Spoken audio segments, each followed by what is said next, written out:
izay alohan'ny fiangonana. Na ianareo izay aveto izany na ireo vahiny rehetra ihany koa izay tonga marobe amin'izao fotoana izao.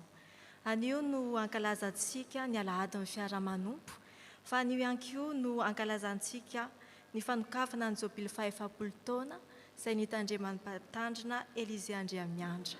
Ko ny lohahevitra izay hitondrantsika izao fotoana izao dia notsongaina avy ao amin'ny Korintiana voalohany 5:17 manao hoe: saingy ny fahasoavan'Andriamanitra matoa izao aho, ary tsy very maina tao amiko ny fahasoavana nomeny ahy. Ho ampitomboana mandrakariva aminareo any ny fahasoavana sy ny fiadanana avy amin'Andriamanitra raintsika sy Jesosy Kristy tompontsika. Amen. Mipetraka amin'ny fiangonana.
ary mifanahy masina.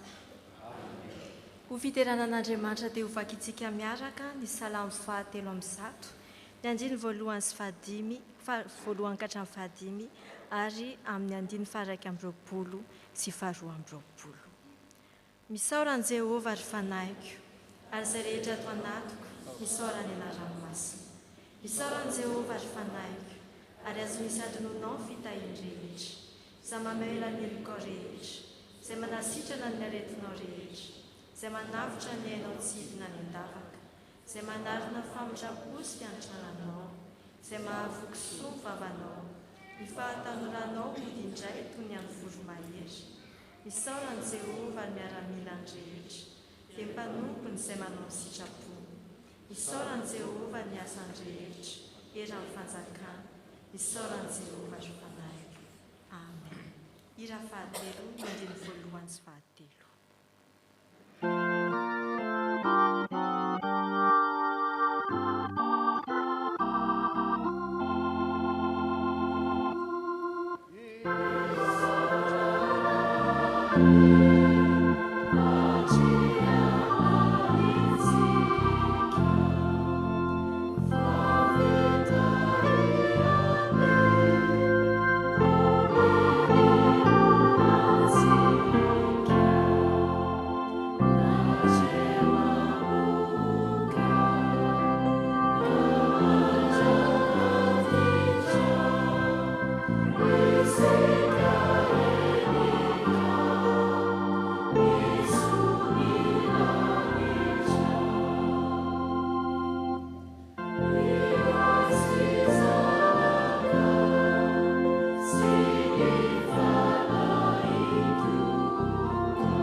Vavaka isika.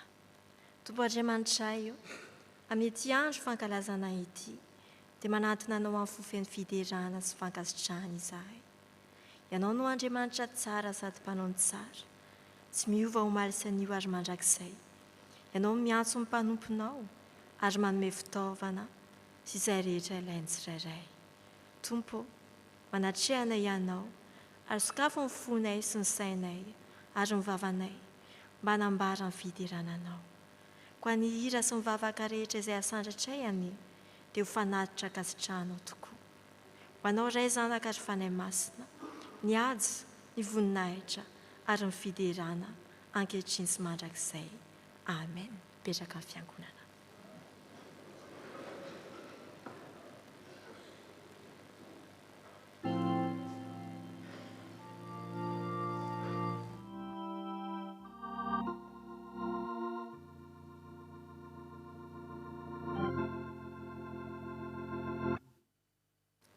Ny tompo ry havana dia vonina foana ny andray ireo izay rehetra mibebaka aminy tokoa. Hoy ny Joela hoe, ary ny fonareo no tsiatsiaro fa samy fitafianareo ary miverena amin'ny Jehovah Andriamanitrareo. Ko andeha isika hiverina amin'ny tompo tokoa ary anao izao vavaka izao. Ry Andriamanitra tsy toa mpamorona sy mpanovitra anay io, masiny anao ka mankahala ny ratsy rehetra. Reto izahay mpanota mahantra, manetry tena sy miaiky ny fahadisoanay sy ny heloka rehetra eto anatrehanao. Miaiky izahay fa tsy misy dika ny ezaka ataonay, ny talentanay ary ny asa ataonay raha tsy eo ianao. Raha io, mamelahanay no fiavinavonana, fianteherana amin'ny herinay, no tsy fahampiany fitiavana, faharetana ary ny fahatokiana tao anatinay. Avaozo ny fohamampanahynay ankehitriny, ary toano izahay mandritry ny andro rehetra iainanay, mba ahaizanay mandeha ao anatrehanao, amin'ny tongotra mijoro sy ny lomotraka tsara, amin'ny fitiavana an'i Jesosy Kristy tomponay. Miaraka amin'ny fiangonana, riranay be famindrampo, mitalao aminao zahay. Mamelany elokay, jiovy izay afaka ampitana, Sasao izay mahafakeloko ary avoazy ny fanahinay mavonikanompanao. Fitiavan'i Jesosy Kristy zanakao mpamonjy anay, mankatany aminao. Amen.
Ravana, ny Andriamantsika dia Andriamanitra mamindra fosy miantra, Andriamanitra maharo-po sady be famindrapo.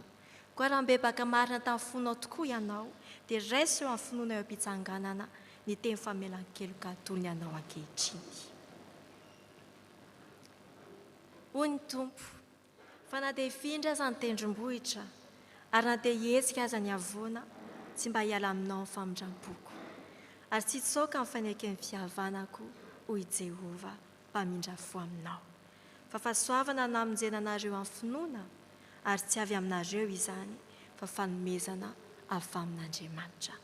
Noho izany ara dia ambara fa voavelan'ny elokareo noho ny anarany masina mideran'ny Tompo. Amen. Ary satria efa navelan'Andriamanitra eloka isika, dia afaka mandray ny sitrapony izay tiany ho tanterahantsika amin'ny fanarahana azy. Koa ny tsara sy izay ilain'i Jehova amin'ny tsirairay dia izao ihany: ny hanao ny marina sy ho tia famindrapo ary ny anaraka an'Andriamanitra amin'ny fanetretena. Hira 7:telopolo ny 15.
Voninahitra ho any amin'ny avy indrindra ho an'Andriamanitra.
Izao dia tonga amin'ny fotoana izay hamakina ny ten'Andriamanitra isika, ka alohan'ny ekaran'ireo tompon'anjara dia ho ataontsika ny hira ny teninao Andriamanitra.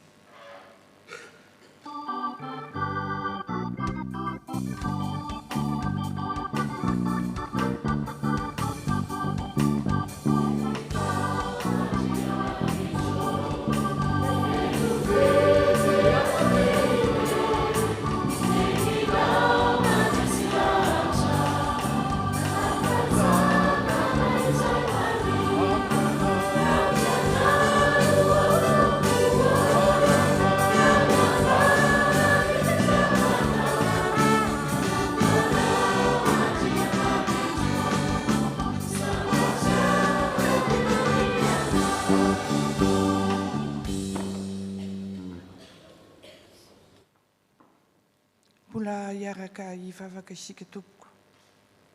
Ry Andriamanitra rainay any an-danitra, dia misaotra anao izahay noho ny nafahanay manatrika izao fotoan-dehibe izao.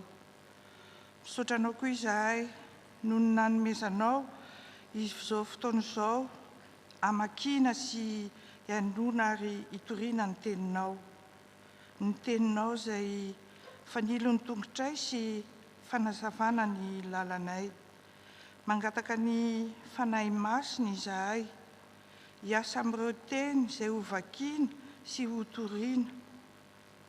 Omeo anay koa Tompo ny fahasoavana, ahafahanay mandray tsara sy mahatakatra amin'ny marina ny hevitry ny teny izay ho zaraina aminay, ary mba hiasa ao am-ponay sy ao amin'ny fiainanay tsirairay avy izany teninao izany.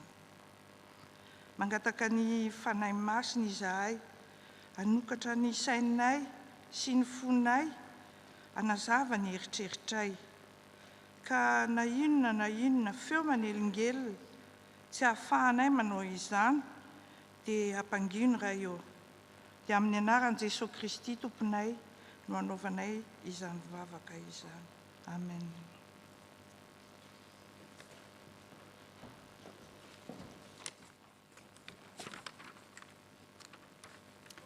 Hiaraka maka ny soratra masina isika, izany dia hita ao amin'ny bokin'ny Salamo.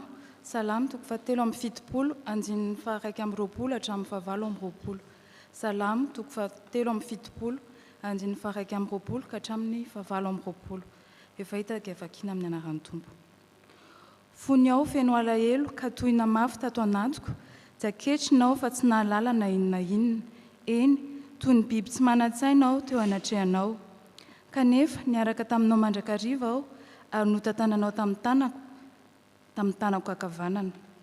Nitoro hevitrao no hitarihanao ahy, avy eo aho dia ho raisinao any amin'ny voninahitrao. Any an-danitra, iza moa no ahy afa-tsy anao? Etsy an-tany, indraindray no iriko fa efa manana anao aho. Mety hiareraka ny nofoko sy ny foko, fa ianao kosa Andriamanitra no ariko sy anjarako mandrakizay. Indro, very izay miataka aminao, ary aringanao izay rehetra mandao anao. Fa izao kosa, ny mahasambatra ahy dia ny eo akaikinao Andriamanitra. Ianao Tompo Andriananahary no nataoko fialovana, ahazoko manambara ny asa rehetra vitanao. Amen.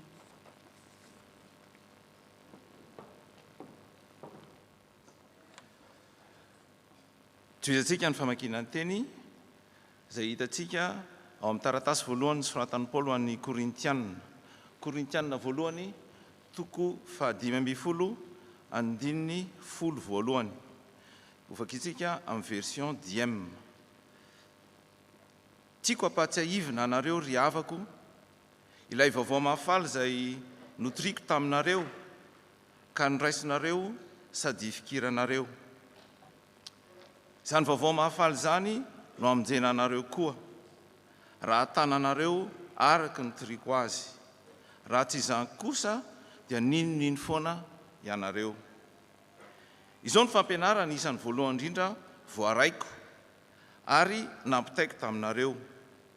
I Kristy dia maty ho fanalana ny fahotantsika araka ny voalaza ny soratra masina. Nalevina, nitsangana velona tamin'ny andro fahatelo araka ny voalaza ny soratra masina, ary niseho tamin'ny Petera vao tamin'ny 12 lahy. Manaraka izany dia mpianany mihoatra ny 500 no indray nisehony. Mbola velona mandrak'androany ny akamarony amin'ireo, fa ny sasany ihany no efa nodimandry. Taorian'izany dia nisehony koa i Jakoba vao ny apôstôly rehetra. Ary faran'izy rehetra mba nisehony koa aho, izay toy ny zaza tsy tonga volana.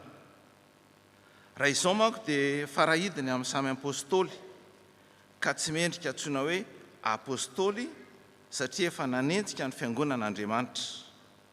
Saingy ny fahasoavan'Andriamanitra no nahatoy izao ahy, ary tsy very maina tao amiko ny fahasoavana nomena ahy, fa ny asa mihoatra noho ny apôstôly rehetra aho, kanefa tsy izao fa ilay fahasoavan'Andriamanitra niaraka tamiko. Amen.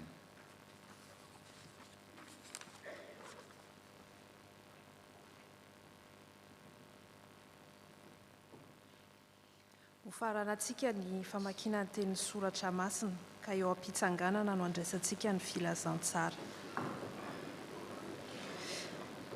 Filazantsara araka ny Jaona, toko 1, andiny 4:12 ka hatramin'ny 17:12. Hovakiana amin'ny anaran'ny Tompo. Ilay teny dia tonga olombelona ka niara-nonina taminay. Feno fahasoavana sy fahamarinana izy, ary hitanay ny voninainy, dia voninahitra avy amin'indray ho an'ny zanaka lahy tokana.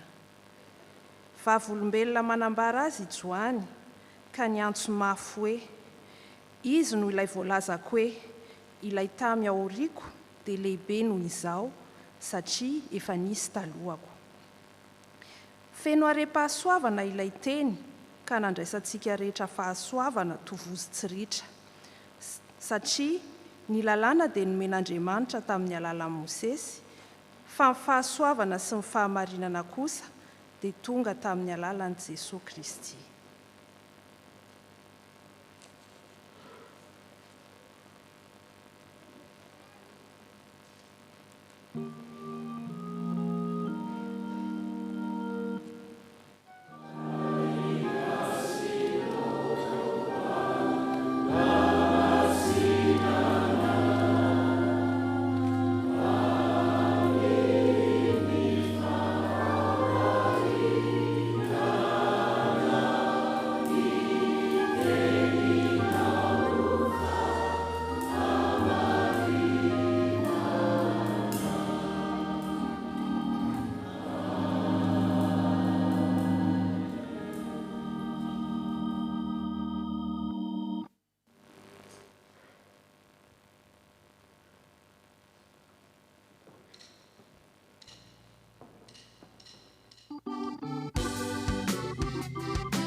Soa petraka isika anao ny fahavaka.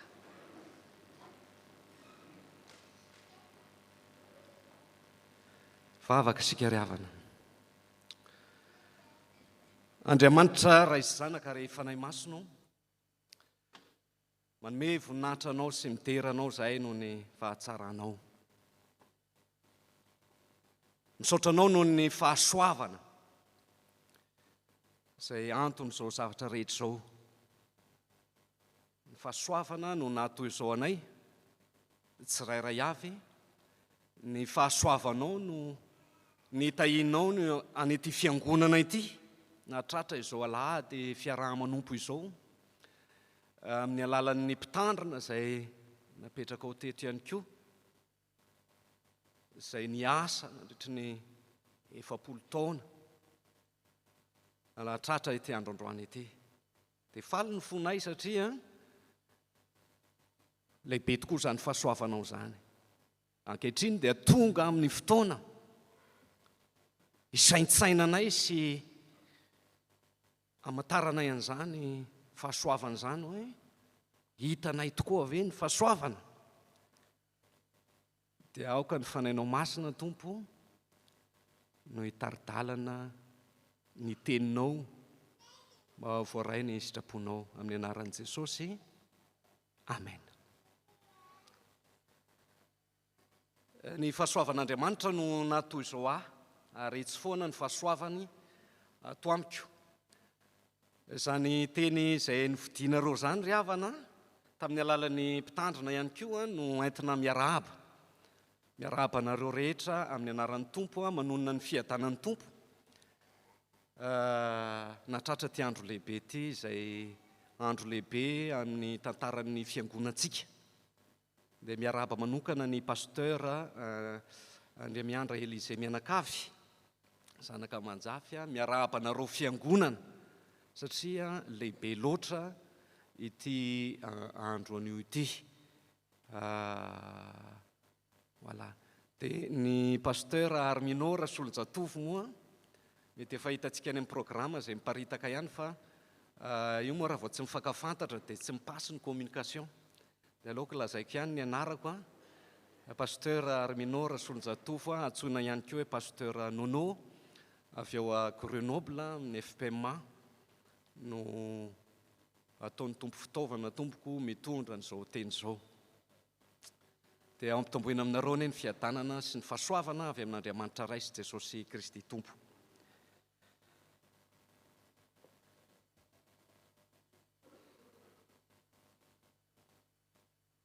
Indroa, ça fait la deuxième fois que je suis venu ici, en fait, pour prêcher la bonne nouvelle. Fandroako ako no tonga ny toriteny teto aminareo. Ary tena tafalatsaka antam-poko izy io. La première fois, c'était en 2016. Fin avril, début mai. Tsy tadidiko ilay date exacte. Fa misy ny sasany amintsika matadidy ary mbola misy matahiry ny sary aza, sarinay ny toriteny teto tamin'izany fotoana izany. Il y a 9 ans passés. Atary amin'ny temple moa ilay izy fa tamin'izay tamin'ny endrika hira moa ny toriteny. Et j'ai prêché presque pendant 1h30 tamin'izay fotoana izay. Dia androany ny faharoa tonga indray toriteny eto Toulouse, FPMA.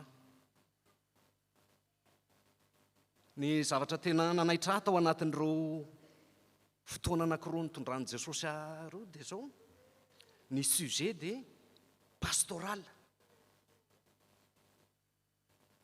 Tamin'io toriteny nataonay voalohany teto io dia tena pastoral. Nisy 8 concert nataonay nanerana ny France tamin'izany fotoana izany fa teto Toulouse tena marobe ny olona tonga. Ary asa natadidinareo, asa natsaroanareo fa ny rakitra, ny offrande izay nataonareo tamin'izany dia nanampiana pasteur mpianatra teolojia tany Madagasikara. Ny hira teto izay 7 mirahalahy nandrisy ny adiny ray mahery. Tsy ho anay ny volany nataonareo rakitra tamin'izany fa nanampianareo famille marobe, famille pastorale marobe tany Madagasikara. Nanaovana réhabilitation ana faculté de théologie ny anaranay tamin'izany. Asana mba tadidinareo zany, asana mba tsampanareo teto Toulouse zany. Ny pasteur tamin'izany mianatra, efa olon-dehibe. Zany moa type manao pasteur ty. Sady mafoy ny zavatra rehetra ianao, efa olon-dehibe mivady aman-janaka ianao miverina mianatra. Dia en même temps ianao sady mamelona vady aman-janaka, en même temps ianao mitady vola anaovana ny fianarana. Efa système LMD moa tamin'izany. Ny pasteur tamin'izany miteny ny mpampianatra anankiray hoe za mila rapport de lecture na compte rendu de lecture amin'ity boky anankiray ity. Boky anankiroa ihany misy ao amin'ny biblioteka ny mpianatra 30. Zany zatra misy tany Madagasikara tamin'izany dia tsy maintsy mitady vola indray zany anaovana photocopie comme ça zany afaka manao lecture ianao.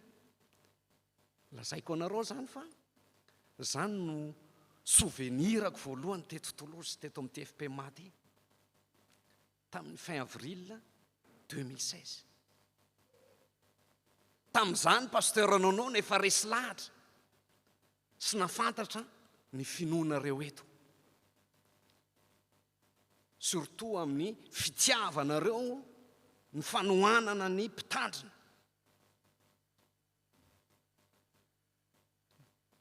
Dia tanomboka tamin'ny mois de septembre teo moa zany fin septembre dia nalamina indray ty programme androany ty hoe ianao pasteur Nono raha sitrakao dia ianao no tonga. Dia jereko ny raison mbola pastoral ihany koa alahady ny fiaraha-manompo. Ary indrindra ny ataoko hoe jubilé 40e anniversaire ny ministère ny pasteur zaza. Dia nieritreritra hoe mbola pastoral indray zay. Dia ozy ako hoe raha tonga eto Toulouse ako androany dia tsy anentana anareo ako tohaninareo pasteur io, tsy izay ny antom-piseko eto. Efa hitako tamin'ny 2016 zany finoanareo zany ary matanjaka ty fiangonana ty ary efa nanao an'izany fa ny ataoko hoe dia ampatsiahanareo an'izany hoe tena hitanareo ve zany satria zany no atao hoe fahasoavana. Ny fahasoavan'Andriamanitra no natoy izao aho. Ampatsiahan'izay ny kristianina conscientisation zany ty eto ty quelque part fa tsy tena prédication any ty fa zany hoe prédication ihany mandray zay tandrify anareo nareo. Dia za aloha mazaka toriteny adiny firy nareo eto 10 minutes 15 minutes faut être sincère. Andinika an'izany ako satria zao za teto tamin'ny 2016 tena 1 heure nazaka toriteny 1 heure mahery nareo.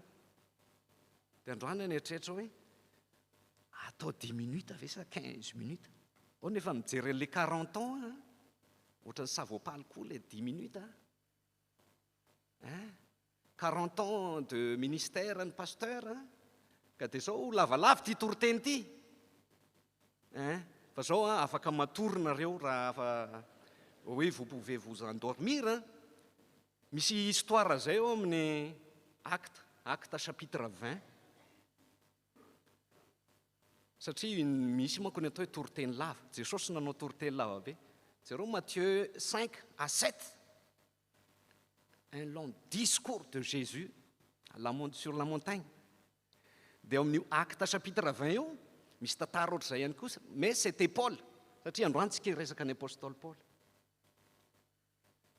L'apôtre Paul il a fait une longue prédication, un long discours tany amin'ny 3e étage tany zareo tamin'izany. Ao amin'ny acte 20 ahitanareo zany tantara tena n'izy dia nitoriteny Paul amin'ny alina dia nisy jeune anankiray mipetraka il s'assit en fait sur la fenêtre ary amin'ny 3e étage dia nandeha nitoriteny Paul lava loatra nitoriteny Paul natory le jeune tonga ny sommeil tampotampoka teo taraboka izy ary amin'ny 3e étage jusqu'ary amin'ny rez-de-chaussée maty sur le coup.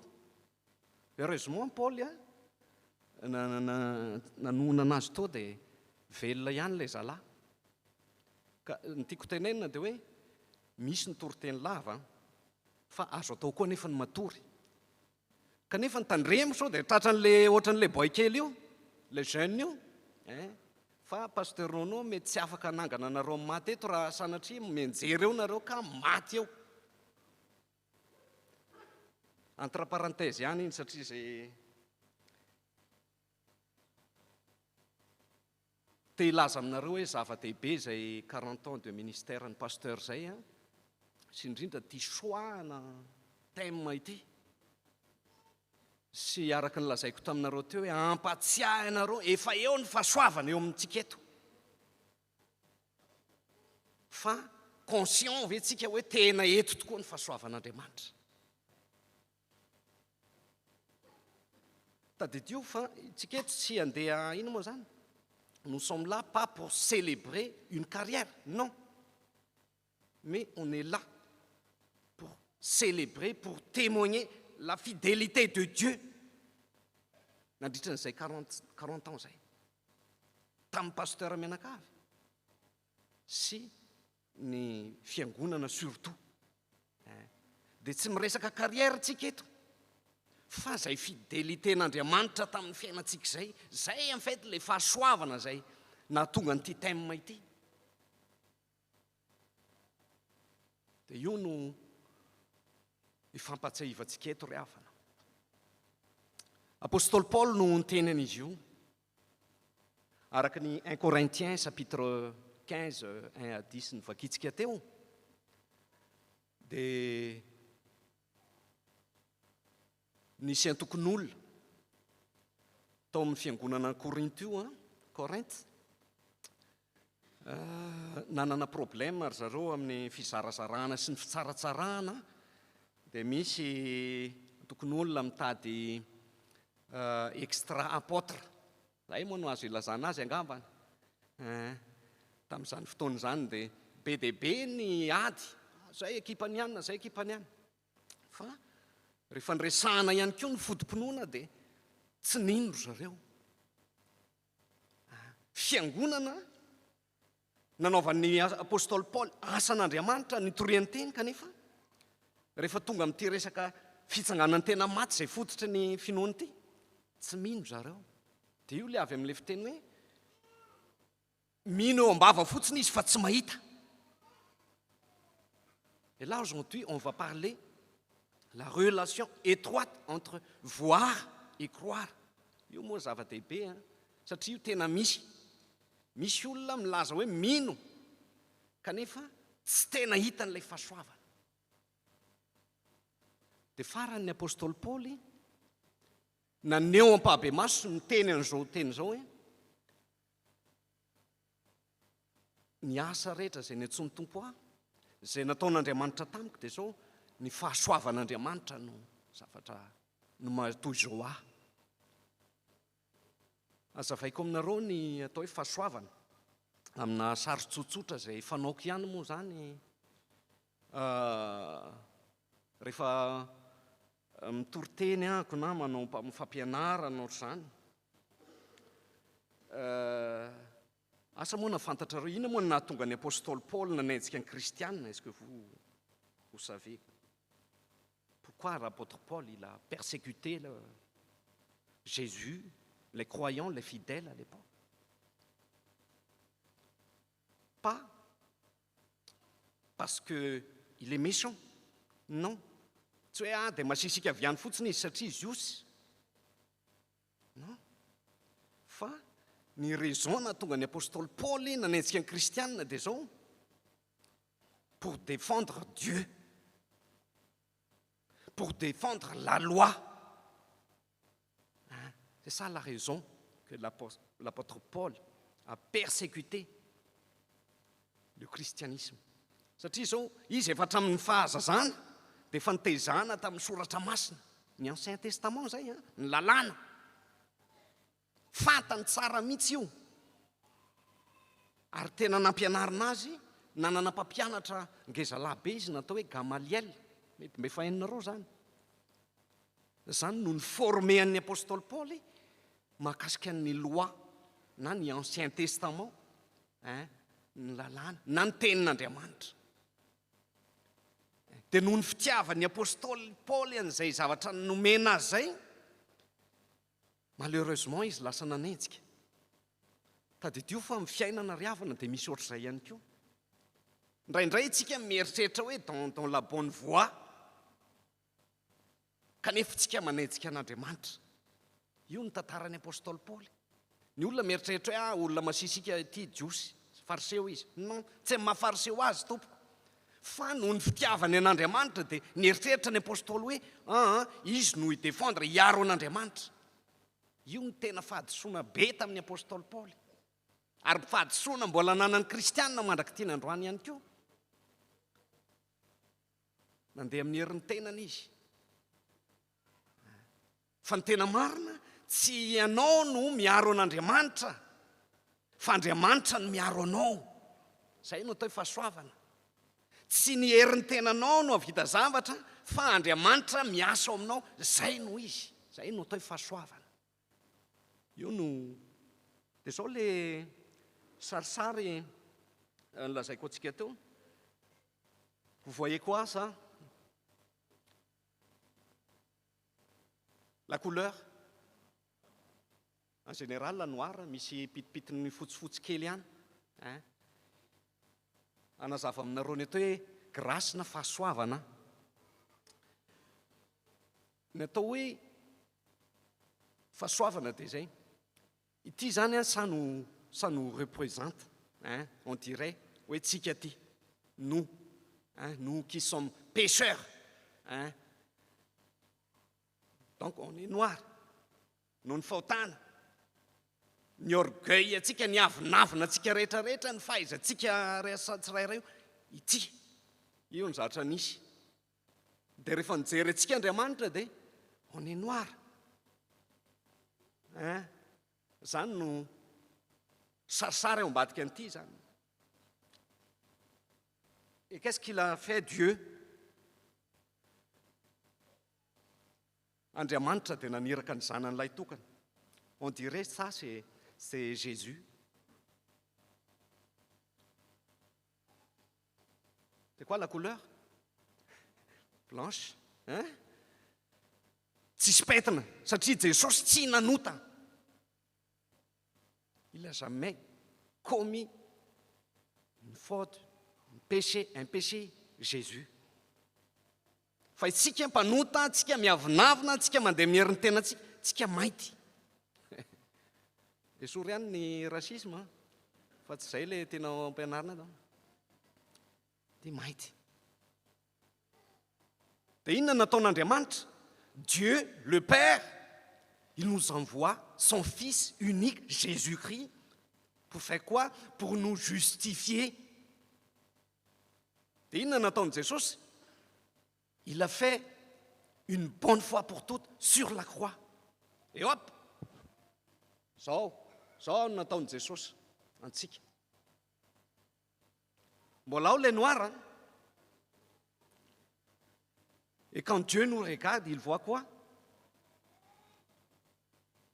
Après la résurrection, après la croix, il voit Jésus. Zao ny fahitan'Andriamanitra antsika. Rehefa nohamarininy Jesosy sika. Aiza ilay mainty?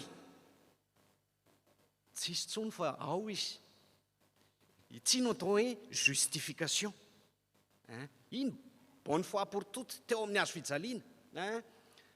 Nazo justification daholy, na ny athée, na ny musulman, niza eto ambony ty tany ty tsika kristianina. Bonne fois pour toutes. De zao, Dieu, il ne s'arrête pas là. Il nous envoie le Saint-Esprit. Pour faire quoi? Pour nous sanctifier. Pas une fois pour toutes, mais le jour. Dia ny fanahy masina tsy niteny hoe miala teo anao Jesosy, alona vaoko azy indray. Tsy izay natao ny fanahy masina, fa Jesosy eo ihany nanamarina antsika. Dia ny fanahy masina manao inona? Il travaille, il œuvre le jour en silence. Fa be dia be moa fiangonana mampianatra ohatr'izao hoe non, zany fanahy masina zany manao miracle dia ny anjareo zany hoe miala teo ianao Jesosy fa aloha anehoanay azy. Dia ohatran'ny hoe eo ihany ilay mainty zany dia ny fanahy masina miasa eo. Manao fakagana be, manao any. Fa en général ny fanahy masina ary zay tandremo so voafitaka. ny fanahy masina tena miasa mangina fa tsy miasa tonga dia androany a izy daholo no misy clé mety fa hositrany pasteurnao anao non tsy mpanao démonstration ohatr'izany ny fanahy masina fa miasa mangina ao izy ao manohy izay nataon'i Jesosy. Ka zay ny atao hoe grâce dia zao justification plus sanctification selon Paul. Ny apôstôly Paul no niteny an'izay. Ary raha ny foazitsika teto zany apôstôly hoe inona ny tena hevitra ao amin'ity fahasoavana ity dia zao zavatra zavaiko zao ny fahafantaran'ny apôstôly Paul ny atao hoe fahasoavana hoe isika mpanota dia ho hamarin'Andriamanitra. Tsy vitany hoe no hamarinina fa mbola irahany ihany koa ny fanahy masina hiasa manginao dia enfin zany amin'ny finalement rehefa tonga adventus androany advento mitsinjo ny andro farany tsika mitodika. Rehefa tonga ny andro farany dia mba tokony comme ça zany ianao eo dia Jesosy mitsangana eo akaikinao eo midéfendre anao. Zay ny fitsarana farany mba efa tokony ohatr'izao ianao zany. Fa mandra-pahatonga ny fitsarana farany dia mbola mifamezivezy eto ndraindray ty fotsy ndraindray mainty, tsy tena fotsy tanteraka kanefa tsy tena mainty tanteraka. Asako foatsika mibebaka dia iny fa lasa fotsy ao. Asako foatsika miala avy mibebaka mirava ny culte dia efa misy fahotana tafiditra indray any amposy any an-tsaina any na mifanena amin'ny fotsiny masony tamin-draranina dia lasa miverina maintsika fa ao ihany ny justification. Zany no atao hoe fitiavan'Andriamanitra ry havana.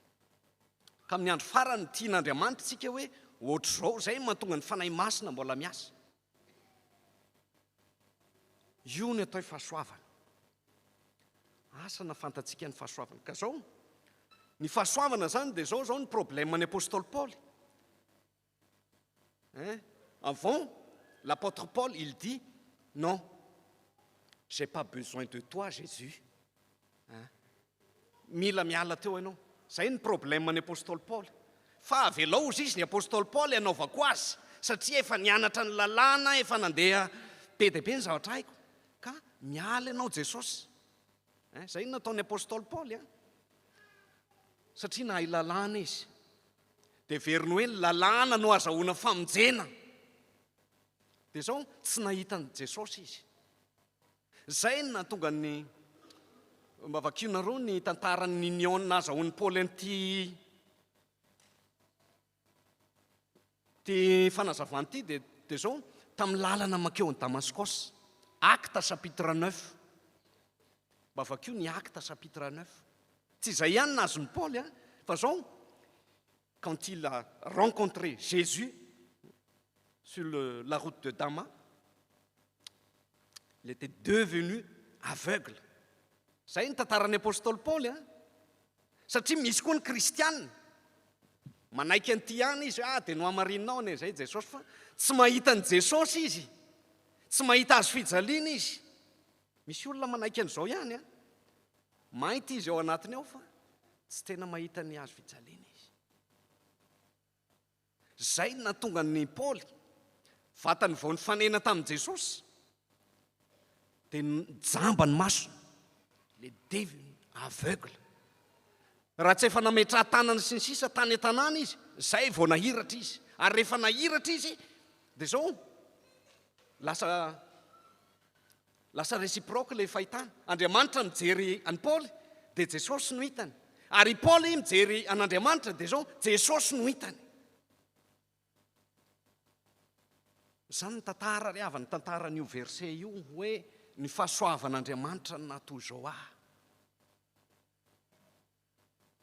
Ary io no mahatonga ny teny teo hoe ampatsiahany zany eto Toulouse. No anisan'ny antom-pisian'ny pasteur Nono androany. Satria za tamin'ny 2016 raha resaka pastoral zany efa fiera taminareo ahako. Satria anisan'ny vavolombelony zany témoin zany témoin ny finoanareo sy ny asan'ny pasteur zaza teto Fa tsampanareo ve zany? Isika koa ve mba mahita?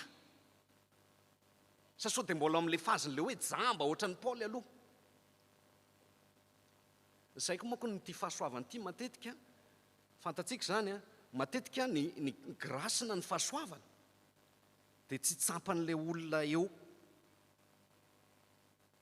matetika ny lavitra foana no mahita an'lay izy zany moa nytoritenina ataoko za tamin'ny vao nanomboka nanao pasteur tany amin'ny faritra Fianaran-tsoa dia zay ihany moa be site touristique zay manana ny tandavanala iny manomboka any Fandriana Bositra juskany Andringitra dia ça fait partie an'ny kristianina itoriana iteny tamin'izany mahita touriste matetika dia rehefa nanazava ny atao hoe grâce zay tamin'izany fotoana zany tany ambanivohitra tany dia zay ny tenenan'ny kristianina hoe indraindray tsika tsy mahita an'ilay fahasoavana eto amintsika eto misy olona zao avy any France ohatrina ny billet d'avion aller retour France miampy ny hôtel sy ny hébergement rehetrarehetra sy ny sakafo anatin'ny 15 jours ohatra any Madagasikara inona ny ataondreo any andeha jery bibilava andeha jery tarondro andeha jery orchidée andeha jery zany andanon'ny olona hitanareo ny prix an'ilay izy hoe misy olona avy any alavitra be avy any France tonga eto amintsika andeha jery valala andeha jery tarondro inona ny atao bois kely eny ambanivohitra mampiady tarondro no ataondro zalahy rehefa miandro ompy zany hoe ny olona eo amperin'ilay fahasoavana tsy mahita an'io zany fa matetika ny olona aza io io tantara Madagasikara io maninona rehefa tonga ty andafitsika vao lasa manao influenceur daholo satria hafa mihitsy ny fitazana rehefa tsika mitazan-davitra ty zay tsika vao tena mahita hoe misy zatra tsara be ao fantanyio ny malagasy tsy fantandreo aby eo efa zatra miaina amin'ny loto eo zareo dia fotrony efa c'est normal any Madagasikara zany efa zatra mirobaroba ny sasany eo ny harem-pirenena dia fa normal zany fa tsika rehefa tonga ty mitazan-davitra amin'izay eo tsika vao tena mahatsapa hoe misy fahasoavana be eo zay tsika vao sary-piaro daholo zany ny ataontsika ty andafy aty ary na olo tsy ny raharaha politika tany Madago tonga ty manakolazaina daholo zany satria zany ny fomba ny fahasoavana matetika le olona concerné tsy mahafantatra ny fahasoavana dia zany tena nareo teto hoe efa eto aminareo ny zany fahasoavana mikarakara-pitarina zany fahasoavana rehetrarehetra nisy pasteur teto niasana anatin'ny taona maro fa tsapan'ny olona eto ve zany dia androany tonga eto mampatsiahy anareo zany efa eto le izy fa mila maso mahita mila maso mahita fa zay ny problème ny apôstôly Paoly negliseny Jesosy dia tsy mahita an' Jesosy izy fa ny tenany no hitany ho tanterahany amin'ny herin'ny tena ny lalàna dia tsy nahita ninina izy dia farany nijambain'Andriamanitra mihitsy izy misy tantara anankiray mahafinaritra be koa amin'ny sotra masina mahakasika an'izany Mosesy ndray andro io moa fanaontsika rehefa mivavaka dia ampiseho eto ny voninahitra ao Mosesy ndray andro Exode 33 eo amin'ny 18-20 eo tena tsy manaiky le olona ozy Mosesy fa ianao efa nitondra anay avy any Ezipta ianao tsy hita maso mihitsy so dia mba tokony hiseho ianao au moins zany amiko zy Mosesy zany matsy an'Andriamanitra dia ozy Andriamanitra hoe ho ataoko ao anatin'ny atsefatsefaka ny aram-bato ianao dia ampandaloviko ny voninahitro satria tsy misy mahita ny tavaka ho velona satria zany voninahitr'Andriamanitra zany sarotra mahita an'izany tsy misy mahita ny tavaka ho velona ampandaloviko aminao ny voninahitro dia le temps hoe mandalo eo ny voninahitro dia ho tapenako ny masonao izy Andriamanitra tamin'i Mosesy dia rehefa dify any ilay voninahitro dia ho esoriko ny tanako izy Andriamanitra dia ny voko ny lamosonako zay no hitanao io ny tantarany Mosesy ndray mandeha ao amin'ny Exode 33 zany tantara zany inona ny zatra tianao lazaina amin'izany ny ty fahasoavany ty ny tena hitanany io dia ao amin'ny hazo fijaliana ao amin'ny Jesosy ilay nanamarina anao tsy hita ny be voninahitra sy mitady voninahitra sy ny fahefana sy ny zavatra eto an-tany izy eo tsy hitan'izay mandeha miherin'ny tenany io. Ary io ry havana no matsara ny ananana mpitandrana. Ampatsiatsika an'izany. Misy tantara anankiray ihany koa fantatrareo. Petera indray, l'apôtre Pierre, Matthieu chapitre 16. Zao nataony Jesosy ilay mandeha hoe ino moa ataonareo iza moa ny zanak'olona? Ny sasany ozy izy ianao miteny hoe Jaona mpanao batisa, ianao Anna, fa ianareo manao izy dia ianao ny Kristy ozy Pierre. Fanekempinoana be, miezinezina be. Confession de foi zany a. Dia rehefa niteny amin'izay Jesosy avy eo hoe hiakatra ny Jerosalema tsika izao a. Tsy maintsy omboanao amin'ny hazo fijaliana ako hanatanteraka an'ity. Ozy Petera hoe non, jamais, sanatria aminao zany. Dia inona nataon'i Jesosy? Mankanesa toivoko ianao ry Satana. Dia rehefa jerena le texte en fait, tsy Petera no mandeha mihazakazaka tany amin'ny lamosiny Jesosy, fa Jesosy no manome lamosina. Jesosy no manao ny fietsika tamin'iny. Ny olona manko mieritreritra hoe devoly le Petera. Non. Jesosy no manome lamosina. Ohatra ny nataony tamin'ny Mosesy teo hoe ampandaloviko ny voninahitro dia rehefa miala ako dia ny lamosiko no hitanao. Io ny tena mahita. Dikan'izay tenin' Jesosy zay dia zao hoe aza mitady an'Andriamanitra amin'ny voninahitra, amina réussite na amina zavatra be dia be. Ary zay koa ty texte anjarantsika androany ity. Tsy mampiasa an'io tsika amina finaliténa réussite, satria zany moa ny ataon'ny olona. Rehefa mba nahazoazo zavatra kely tany amin'ny anina tany dia ny fahasoavan'Andriamanitra no natoy izao a. Tsy dia tena le réussite zany no tena mahatonga antsika tokony hampiasa an'io verset io, fa isika le fait ny hoe isika mahita an' Jesosy, mahita ny hazo fijaliana. Ary mino a, za tsy nanontany ny pasteur hoe ino moa nahatonga anao nifidy an'io thème io, fa mino fa misy ifandraisany amin'ny hazo fijaliana io. Ary io lay izy. Io lay tena ao ambadika an'izao fahasoavan'izao. Le omen'Andriamanitra maso ianao ahita azy, na dia amin'ny fiaretana, na dia amin'ny faharetana sy ny zavatra maro, épreuve. Zany moa lay izy. Ary zay no tena afaka miteny an'ity hoe ny fahasoavan'Andriamanitra. Fa raha vao hoe ianao saroman'ny voninahitr'Andriamanitra sy ny lahin'ny fahamarinana, nefa tsy mahita hazo fijaliana ao anatin'ilay izy, dia mbola tsy mahita ny fahasoavan'Andriamanitra ianao zay tompoko. Zany no ambaran'ny loha hevitro ry havana. Ka zao dia hiteny amintsika ry havana hoe ny asan'ny mpitandrana dia mandray anjara amin'io. Ny asan'ny mpitandrana dia mandray anjara amin'ny ahatanteraka an'ity. Matetika ny kristianina dia alao za dia amin'ny herin'ny tenako. Za tamin'ny herinandro vao nanontanian'olona, zay moa manao catéchumène pour tous zay, dia nisy nitaraina tamiko le mpianatra anankiray. Ny rahavaviko Jesosy, pasteur, ho avy nanao débat zay teo fa tsy mety mandeha any am-piangonana intsony izy, fa hoe efa mino hono izy. Dia hozy aho comment ça se fait? Dia za moa be sangisangy ndray dia hozy aho hoe asa evo manao bouddhiste le rahavavinao, satria za tsy ina vao avy nampianatra tany am-piangonana amin'le hoe fotoana moa zao fanavaozana membre na fanavaozana engagement. Dia zay no atao fiangonana. Ny fiangonana dia corps du Christ. Jesosy no tête, dia ny fiangonana corps du Christ. Dia be dia be ny olona amin'izao androntsika izao, d'accord daholo zareo raha vao le tête no resahana. Zay dia tena efa mino an' Jesosy. Fa raha vao le fiangonana no resahana, zay tsy mila fiangonana. Atao inona organisation, atao inona structure. Zany no ataon'ny olona amin'izao.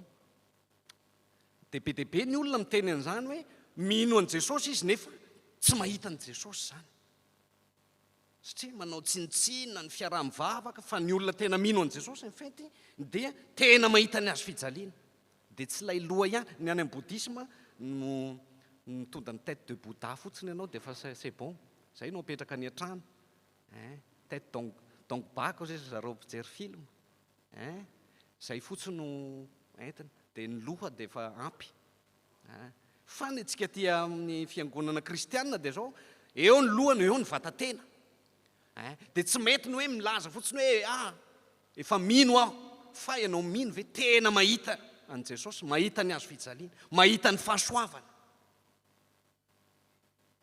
zany anie izy io satria dia zany no zavatra iainantsika surtout amin'izao androntsika zao dia atsika miaina amin'izao tontolo zao zay mitaizantsika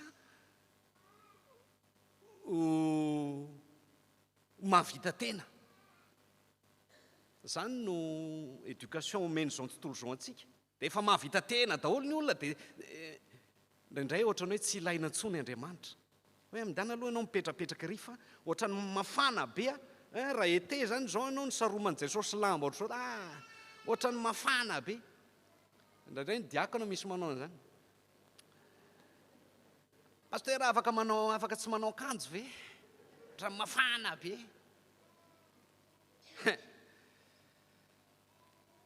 tsy le fety le izy mafana fa le asa ataon'i Jesosy ny zava-dehibe ny fahasoavana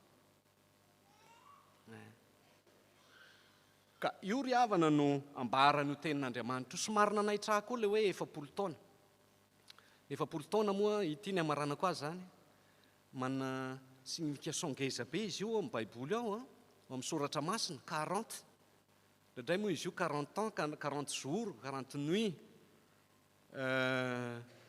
ny signification zay tena hoe mahazatra antsika dia hoe épreuve zay 40 ans zay oui c'est pas faux misy épreuve tao anatin'izay natrehan'ny pasteur sy ny ankohona ny teo mpanantanterahany asa ary fiaraha-manompo moa izy ity dia nisy épreuve ihany koa natrehan'ny fiangonana tao anatin'izany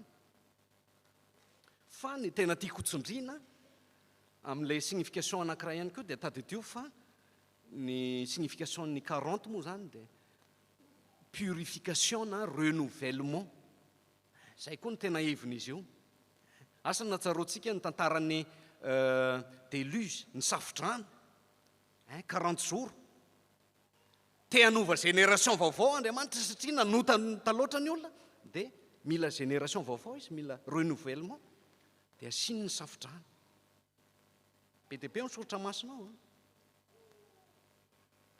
zanak'Israely Mosesy 40 ans any an-tranon'ny Farao mianatra lalàna mianatra mitondra fanjakana 40 ans any amin'ny désert mianatra mitondra vahoaka mijery ny lalana andalovana rehefa avy eo formation satria iny désert iny no anamboarin'Andriamanitra ny olona dia 40 ans tany amin'ny désert ny Israël ary tsy maintsy maty tany amin'ny désert daholo zay teraka tany Egypte plus de 20 ans fa mila génération vaovao Andriamanitra dia 40 ans zany ny signification ny 40 resadresaka izay maly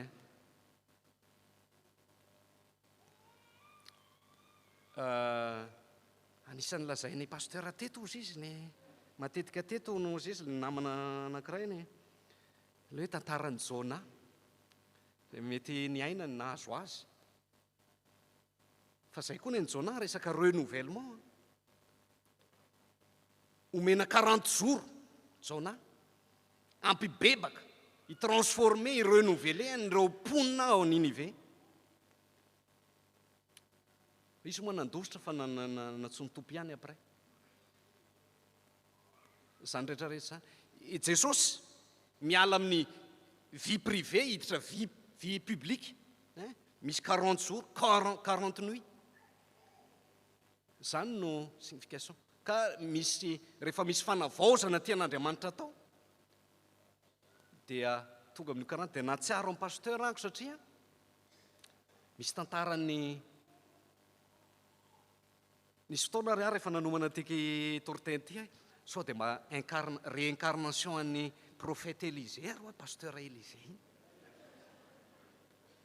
satria zao io prophète Élisée dans la Bible io tena prophète de la grâce. Tena raha misy zany mpaminany tena nitoriny fahasoavana dia Élisée. Dia inona ny contexte ny Élisée? Vakiona ny 1 Roi 19 tsy azo sarahana amin'ny tantaran'ny Élisée. Élie nandositra, azo atao koa mandositra ny asan'ny tompo. Reraka hozy izy Élie satria vonoina daholo ny mpaminany, tsy avela miteny. Izy nefa nomen'Andriamanitra fahefana hiteny fa misy koa io firenena io, misy io fiangonana io tsy avelany miteny, misy mampianatra ny mpaminany. Dia zao nandositra hozy Élie. Rehefa nandositra Élie dia men'Andriamanitra sakafo. Aleo misakafoana ary dia mandosira tsy maninona. Possible ihany koa zany miala ny asan'Andriamanitra io. Men'Andriamanitra sakafo. Dia zao nandeha 40 jours, 40 nuits handositra.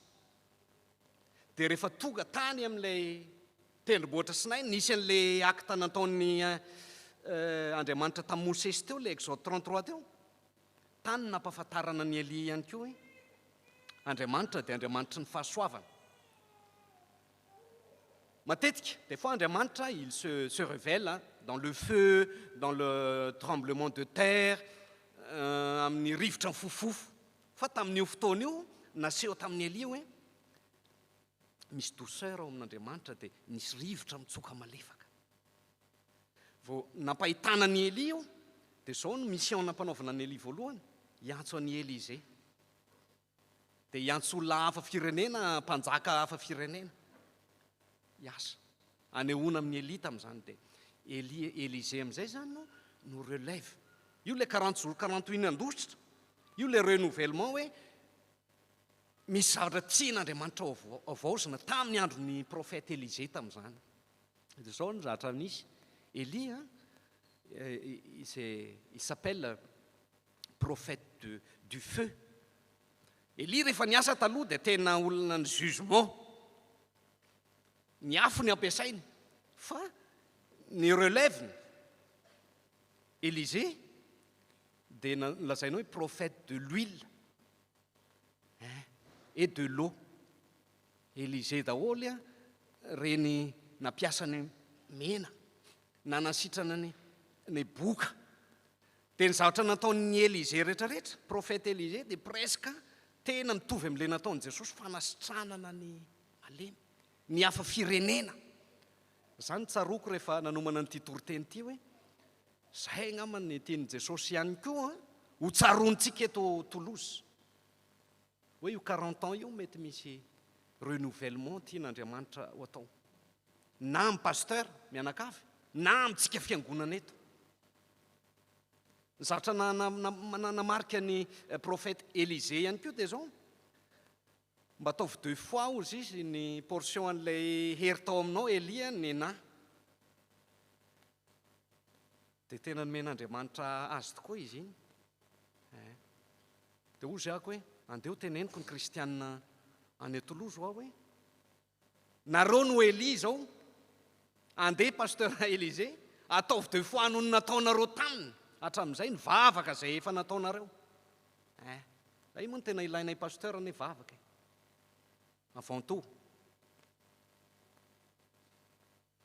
Ny tena ilainay zany zao ny fampianarana ataoko to Grenoble tao anatin'ny 2 volana sy tapany alohan'ny fidiananay any hoe ny tena sosianay mpitarina dia anana mpiara-miasa mahatoky, tena hoe mahita ny azo fijaliana fa tsy hoe olona hitady voninahitra fotsiny any. Zany tadiava. Ataovy 2 fois noho ny nataonareo fa zany no prophète Élisée ary io pasteur atsika.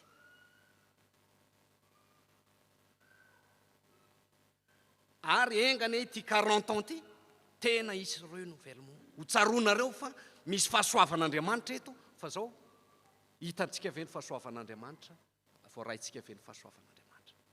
Mety mefa 40 minutes kosa angamizay. Donc je reste là. Satria 40 ans dia mba ataontsika 40 minutes ao ny toriteny. Le 10 minutes ohatrany tsy dia tena ampy loatra. Zany hoe nareo mbola hitako miaino ahy ihany fa mbola azoko litarina adiny 2 izy io fa on reste là.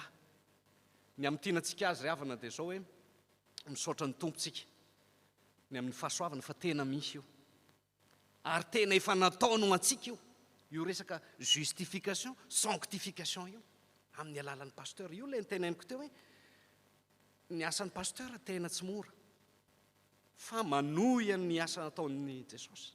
Asako fa tsika kristianina miboridana tsy te ho andeha amin'ny anina, mandeha amin'ny herin'ny saitsika sy ny aninantsika dia miazakazaka ny pasteur, manafy lamba atsika, mitafy lamba.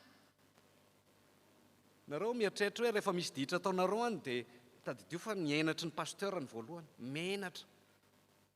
Dia iny mbaka ny pasteur manao izay fampianarana rehetra hitafitsika lamba, satria ny adala dia tsy maintsy tafiana lamba. Asan'ny pasteur izay tena hitehijoroako vavolombelona, za tena même pas 15 ans, mbola handray 15 ans de ministère za zao. Pasteur efa nahita 40 ans, nefa za zao tena teneniko anareo fa ny miasa mangina manao intercession anareo isanandro any amin'izay ihany any mba ahatonga ny tio mainty ty ato fotsy, manohy ny asa ataony, mandray anjara amin'io ny pasteur. Io ny mahalehibe ny asan'ny pasteur. Ary tena marary zay tsy eritreretintsika io indraindray, mora resahana izy io indraindray fa misaotra ny tompontsika ry havana fa fahasoavana antsika ny manana mpitandrina, fahasoavana lehibe. Ary za moa asako fois zany mamonjy aladin'ny mpitandrina tahak'izao zany, aladin'ny fitandremana, aladin'ny fiarahamanompo, dia za tena midera ny fiangonana satria be dia be ny fiangonana tsy manao ohatran'izao ataonareo zao. Misy aza sasy vao mahita ny pasteur dia fa tsy misy raha azony atao, misy tsy manao hoe miconsacré journée ohatr'izao hoe ho an'ny pasteur, misy tsy manao an'izany. Fa manana fahasoavana ary manana fanomezam-pahasoavana nareo ary midera nareo ny amin'izany, matoa nareo manao an'izany. Fa misy fiangonana manerina nyity zao tontolo zao ty tsy mieritreritra an'izany.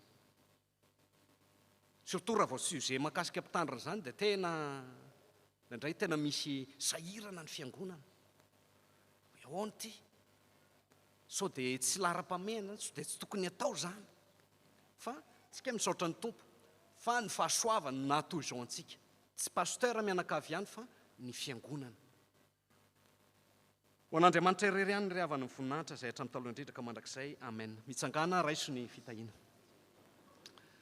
Ry havana ho aminareo rehetra anie ny fahasoavana sy ny fiadanana avy amin'Andriamanitra raintsika sy Jesosy Kristy Tompo. Amen. Petraka isika.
sesi nitadiavanzu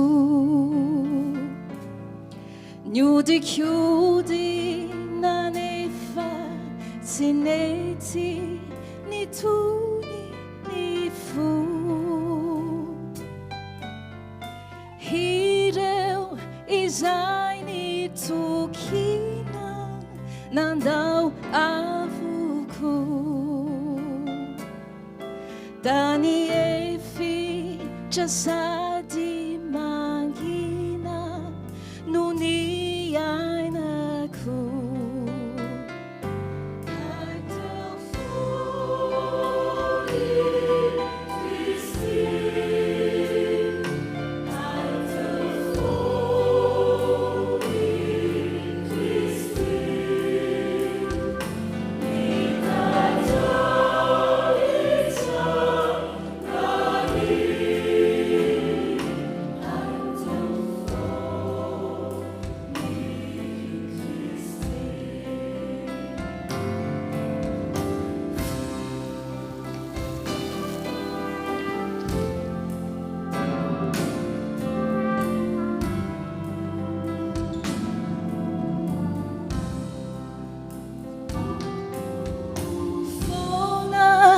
Izao ni fotona izay lanikyo handro miratra solo ataona zao ny androko tojo izay namtenaina kade afapo Ilai fiaina kuteu karakaina ni uva uso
Mandeha isika ry havana hiaraka anambara ny finoantsika eo am-pitsanganana ka mifanaikem-pinoana nisehana no ndeha hiarahantsika manonina.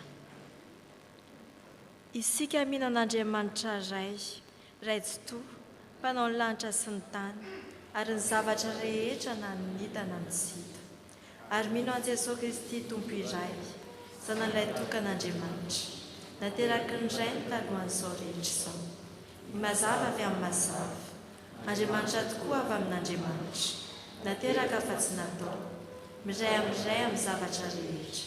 Izy no nahariana izao rehetra izao, noho ny amintsika olombelona, sady ho famonjenantsika, dia nidina avy tany an-danitra izy, ary natao ny fanahy masina nofo avy tamin'ny Maria Virjiny, dia tonga olona izy, nombona tamin'ny hazo fijaliana, fanavotanantsika, tanànam-pahany Pônto Pilato izy. Nijaly izy ka nalevina, nitsangana tamin'ny maty tamin'ny andro fahatelo, arak'izay voasoratra izy. Niakatra ho any an-danitra izy, ary mipetraka eo an-tanànan-kavanana iray, avy any aviany indray amin'ny voninahitra, tsara ny velona sy ny maty, ary mandrakizay ny fanjakana. Isika mino ny fanahy masina, Tompo sady mpanome aina, izay avy amin'ny Ray sy ny Zanaka, ka hitsaona sy ankalazaina miaraka amin'ny Ray sy ny Zanaka. Izy dia niteny tamin'ny vavam-paminany, isika mino ny fiangonana iray, miorina ny fanambaran'ny apôstôly, ary manera n'izao tontolo izao. Isika manaiky ny batisa iray, ny famelan-keloka, sady manantena ny fitsanganan'ny maty, ary ny fiainana mandrakizay. Amen. Petraka ny fiangonana.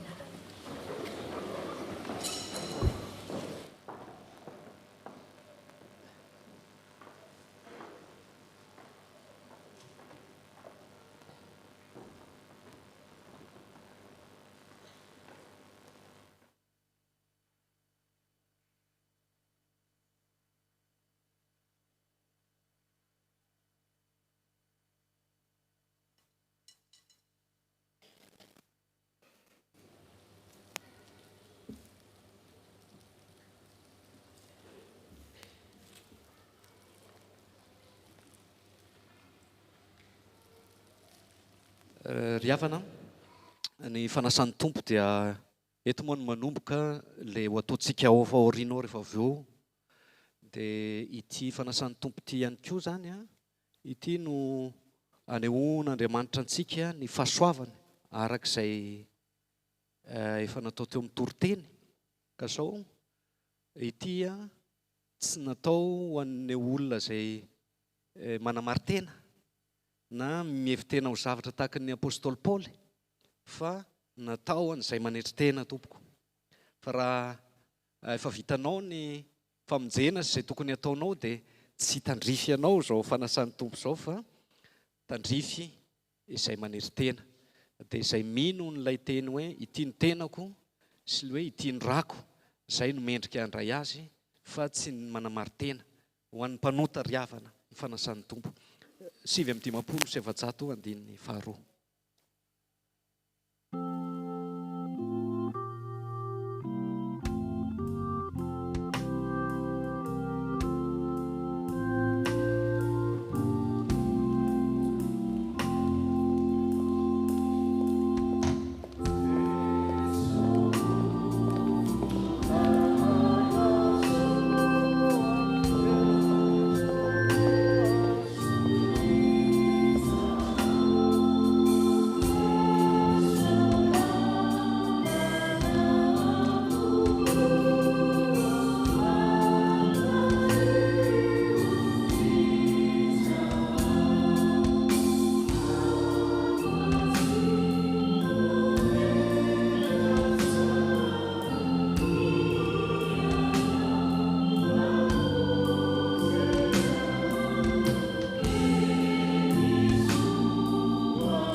Aoka isika hitsangana ry havana ho aminareo anie ny fiadanan'ny tompo, ary aoka isika izara ny fiadanana eo amin'ny manodidina antsika nao ny fiadanan'ny tompo.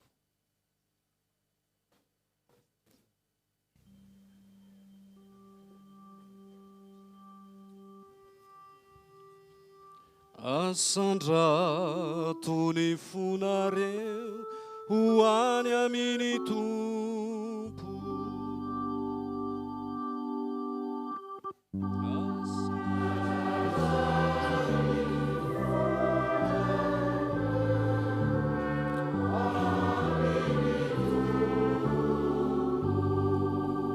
aoka hoderaintsika ny tompo andriamanitra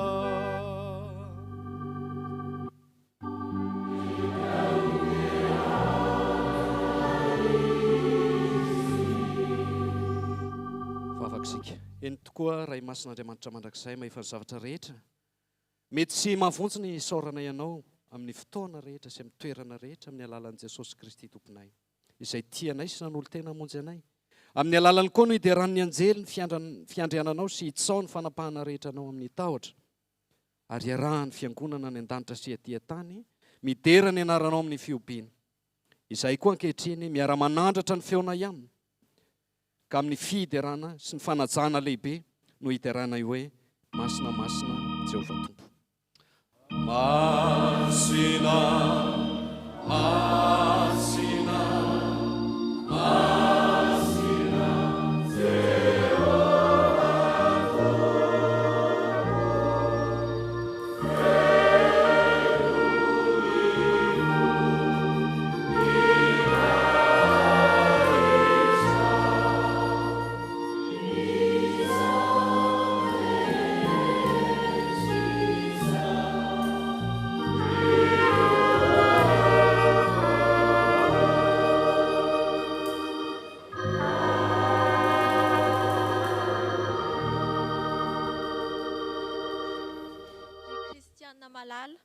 aoka angina ao anaty trano tompo isika ka hiaino sy eritreritra tsara ny teny milazany amin'ny fananorenan'ny tompontsika izao fanasana izao.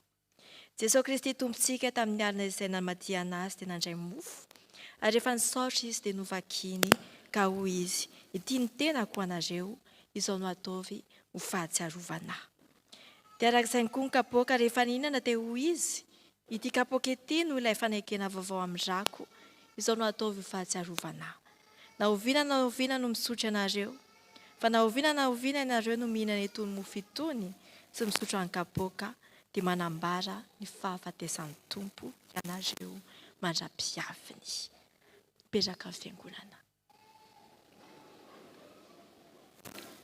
Ry kristianina malala, aoka isika ahatsiaro an'i Jesosy Kristy izay maty nisolo antsika sy nitsangana ho fanamarinana antsika dia fanatitra natolotr'Andriamanitra ho antsika izany. Ary aoka isika iaraka hisaotra sy hivavaka. Misaotra anao izay Andriamanitra rainay, tompon'ny lanitra sy ny tany. Fa noho ny famindraponao aminay mpanota mahantra dia nomenao ny zanako ilay tokana mba tsy ho faty izay rehetra mino azy fa nana fiainana mandrakizay. Ankehitriny indray any an-danitro, reto izay manao eto anatrihanao fahatsiarovana ny fahatongavan'ny zanako olona, fijaliany sy ny fahafatesany, fijanganany tamin'ny maty ary ny fifonany mandrakizay ho anay, ary miandry sy mitalaho ny fiverenany indray izahay.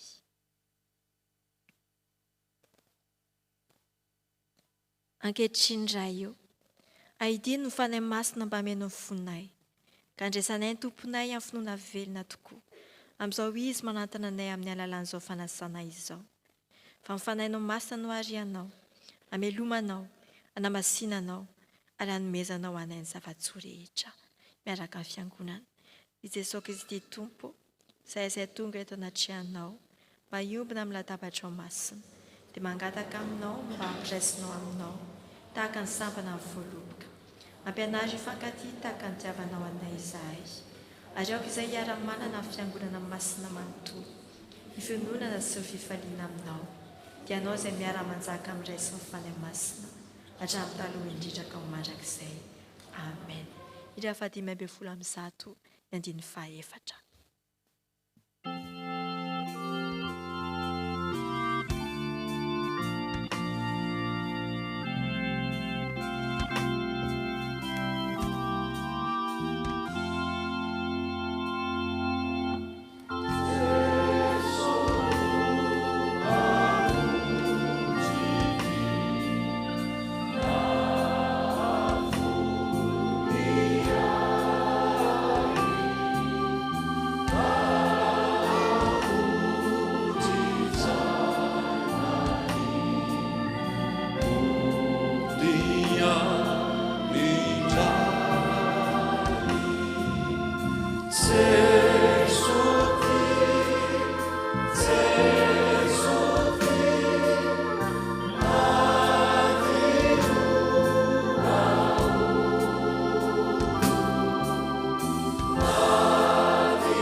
satria efa nandray ny fanahy masina sika riavana ry niantso azy dia mahazanak'andriamanitra tsika ty andeha tsika hiara-itsangana hiaraka nao ny vavaka izay nampianariny tombo antsika hiantso an'andriamanitra ho raintsika.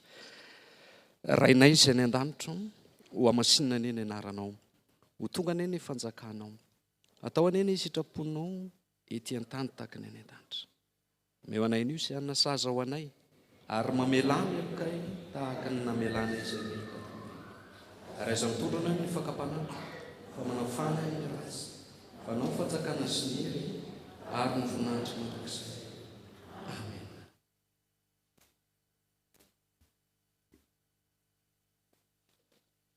Ny mofo izay ho vakitsika dia firaisana amin'ny tenan' Jesosy Kristy tompontsika izay nomena ho antsika.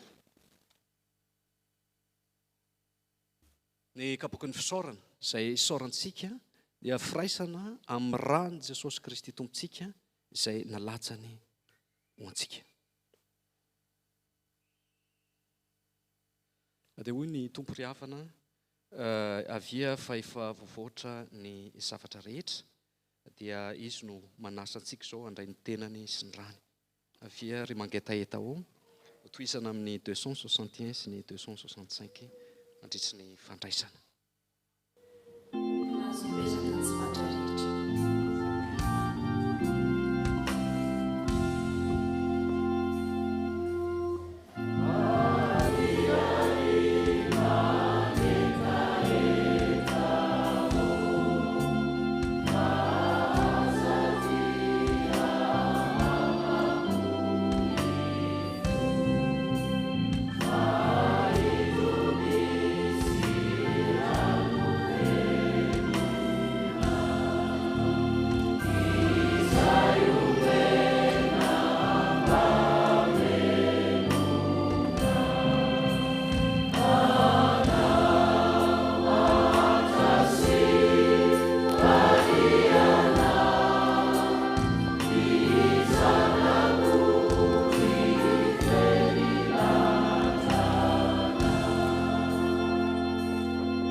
aoka hiaritsangana ny mpandray rehetra. Hoy Jesosy Kristy Tompo, ity ny tenako ano izay omena ho anareo, izao no ataovy ho fahatsiarovana.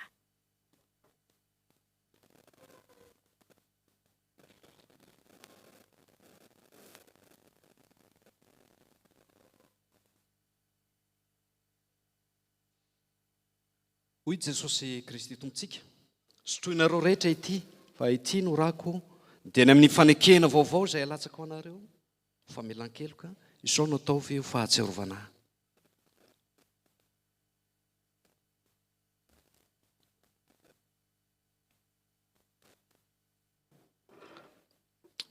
Ry havana, Jesosy Kristy Tompontsika, izay voaompo tamin'ny hazo fijaliana ka nitsangana tamin'ny maty, izy no efa nanome anareo ny tenany sy ny rany, izay nanavoty anareo tamin'ny fahotana rehetra. Izy koa no ampahery sy hiaro anareo amin'izany amin'ny finoana marina ho fiainana mandrakizay. Aminareo rehetra ny fiadanana. Amen.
Ny komity sy ny mpitandrina eto amin'ny FPM-Toulouse dia mbola faly miarabantsika indray ry havana amin'ny anaran'i Jesosy Kristy lohan'ny fiangonana sy tompony asa. Toy izao indray ny vaovao azo ambara amintsika anio.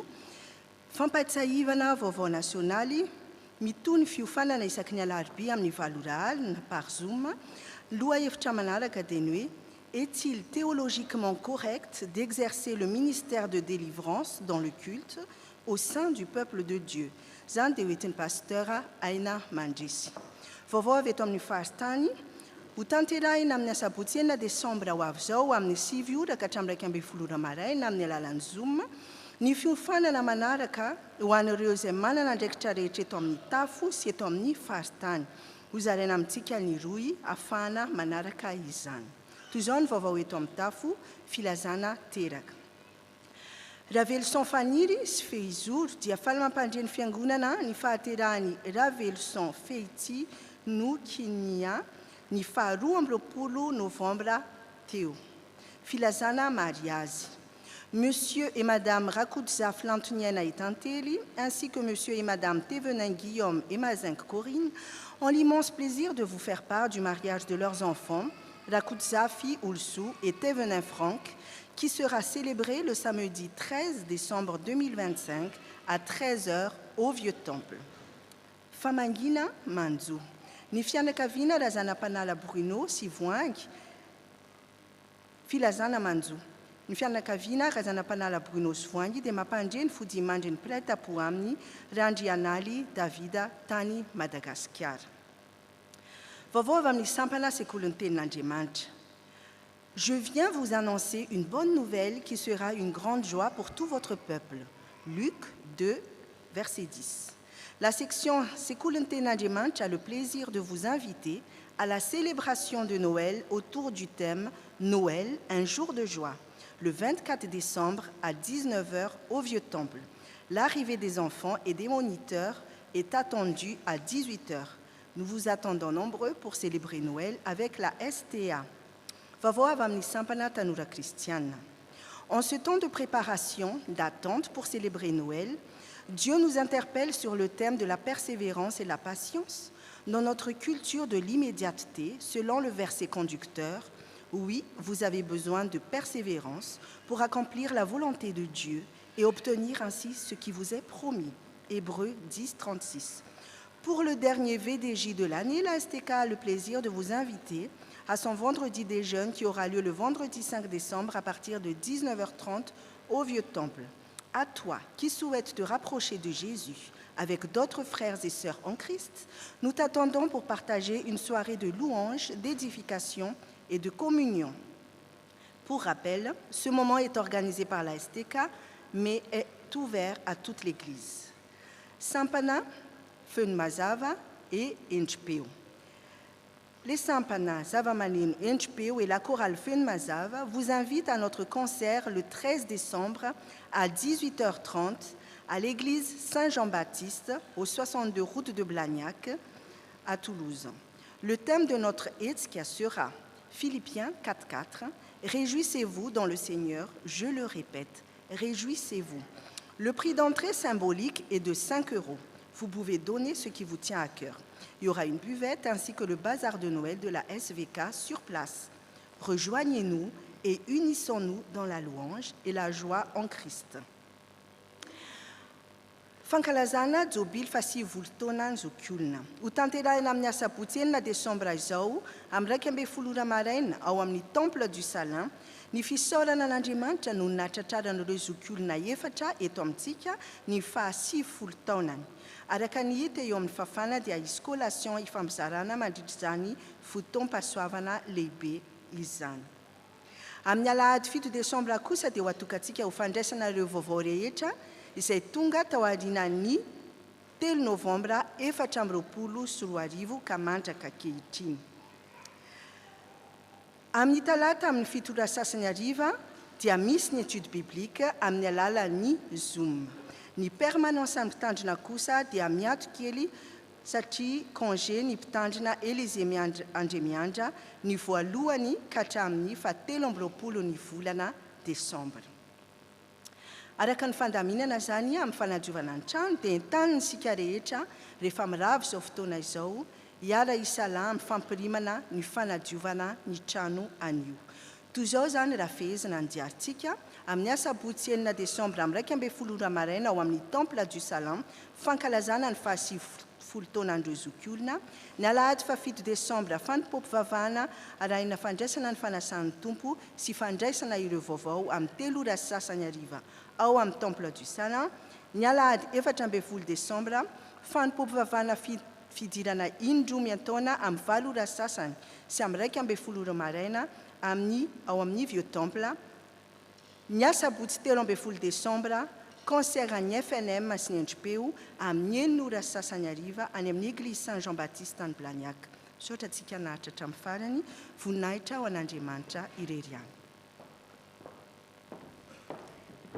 Miarabantsika rehetra ry havana toga eo amin'ny fotoana fiarabana ny vahiny sika amin'ny mahafotoan-dehibe anio dia maro ny vahiny mamangy atsika ary dia ho arabaina manokana ianareo amboana azy dia afaka mandroso vetivety ianao pasteur Armino Rasolonjatova. Misaotra indrindra anao pasteur tonga nanotrina ny alahady ny fanompoana eto amin'ny FP Matoloza ary namaly ny antso fangatahana ary mitondra ny tenin'Andriamanitra ianao mampatsiahy anay ny amin'ny fahasoavan'Andriamanitra ary hoentinay mamakivaky indray ny taona maro izay mbola miandry ny fiangonana dia misaotra anao ny amin'ny fanoloran-tena, misaotra ny amin'ny fahafizana ny fotoana nandao ny vady aman-janaka ary nandao ny fiangonana any amin'ny FPM Grenoble ihany koa, ary dia mandefa ny fisaorana ho azy ireo ihany koa, mampamangy amin'izy ireo dia mampita ny fisaorana ho amin'izy ireo.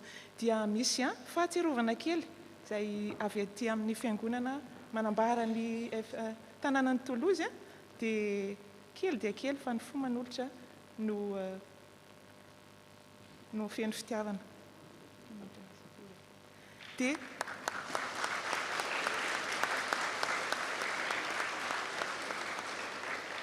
tona koa dia misy ireo vahiny eto anivon'ny La France FPM angatana mba hitsangana isika. Ao koa ny faritany atsimo andrefana, misy délégation maromaro tarihan'ny filoha Nadia Delmotte sy ny mpitandrina mpandrindra Charles Lakotondраmanana izay tonga eto dia angatana ianareo toko hitsangana daholo ny eto amin'ny faritany izay vahiny.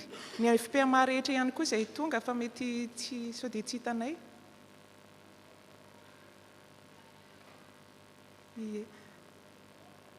Dia misaotra indrindra anareo tompoko na fohy fotoana na maly ny antso tamin'ity fankalazana an'Andriamanitra noho ny aladin'ny fiaraha-manompo ity sy ny fanokafana ny jobily 500 taona ny tandriaman'ny mpitandrina Élysée. Dia n'Andriamanitra manakariam-pahasoavana maly fitianareo dia mbola hitomo rehefa avy eo ny fiarahantsika fa dia manolotra fisaorana anareo indrindra, afaka mipetraka ianareo. Dia raha misy amintsika vahiny tonga mandalo na hitoetra ihany koa dia angatana isika hitsangana tompoko rahapaina amin'ny anaran'ny fiangonana. Dia miarabanareo tompoko misaotra indrindra nareo niara-ny ombona taminay tamin'ity fanompoam-pivavahana ity, dia ho aminareo ny fiadanan'ny tompo ny fikasanareo dia ho tanteraka soa ary aza misalasala manatona ny diakonina rehefa mirava raha misy andinindininy tianareo fantatra mahakasika ny fiangonana, ary dia misokatra ao nareo mandrakariva ny varavarana isaky ny alahady dia misaotra indrindra ny amin'ny fiarahana teto, afaka mipetraka ianareo.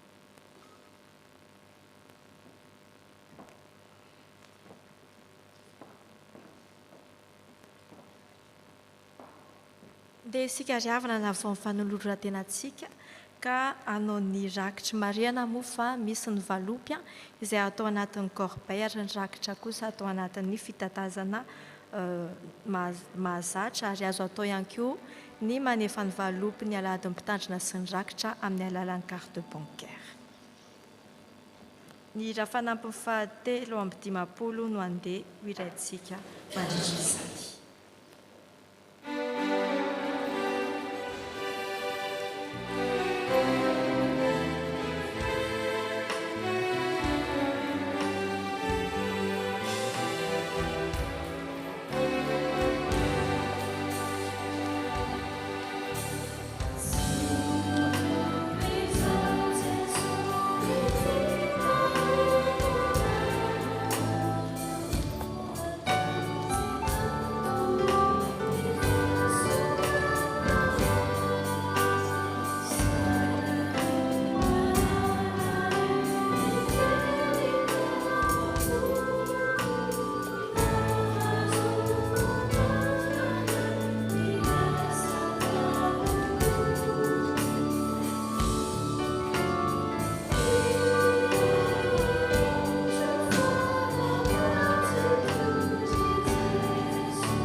izao dia tonga amin'ny fotoana manokana isika.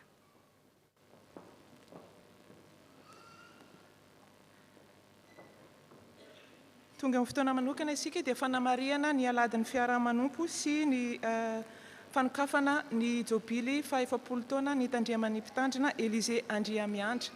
Koa dia nandritra izany efapolo taona izany dia maro ny mpiara-miasa niaraka tamin'ny mpitandrina Élisée Andriamiandra dia angatana aloha ianareo mianakavy hiakatra etỳ anoloana ny mpitandrina.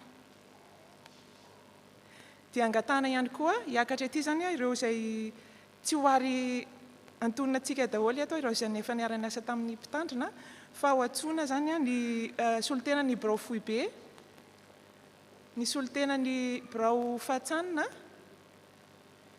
dia ao koa angamba ny filohan'ny Fahatsanina teo aloha,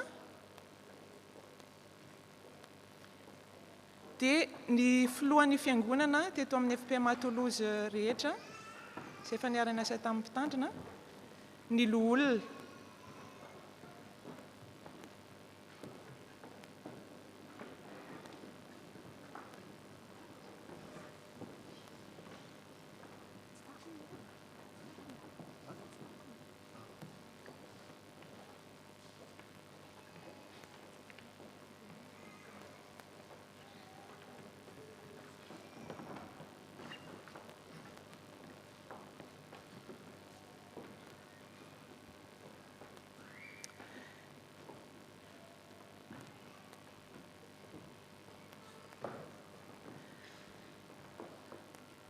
Araka ny tenin'Andriamanitra fa voaraintsika teo ry havana tamin'ny toriteny teo dia fahasoavana no mbola ananantsika mpitandrina eto amin'ny fiangonana ary nananantsika mpitandrina nandritra izay efapolo taona izay ihany koa. Ary ahoana moa nataontsika ka tsy hisaotra an'Andriamanitra? Hoy ny Korinthiana faharoa toko 7:5-12, isaorana anay Andriamanitra no ny fanomezany tsy azo tononona, satria fitahiana lehibe ho an'ny fiangonana ny ananantsika mpitandrina mpiahy nandritra izay taona maro izay, ary nomen'ny mpanompony ary dia nanolo tena ireo mpanompony namaly ny antso afaka nitory ny ten'Andriamanitra ary nampianatra antsika fiangonana ny amin'ny fahamarinana ny lalana tokony izoran'ny fiangonana eo am-pandehanana miaraka amin'ny tompo. Ary dia etoana dia atolotra ny komity jobily ny fitenenana satria isy tantara mahakasika ny tantaran'ny mpitandrina aloha nandritra izay efapolo taona izay mba tsara ho fantatritsika.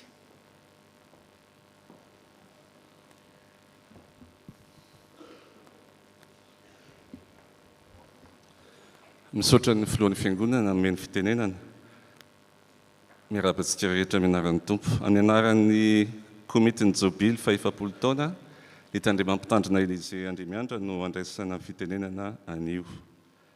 Efapolo taona izay zahana tantaraina fohifohy fa androany dia fanokafana ary mbola betsaka ny fotoana ahafahantsika mivalapatra amin'izany. Fa ny fahasoavan'Andriamanitra no nahatoy izao ahy.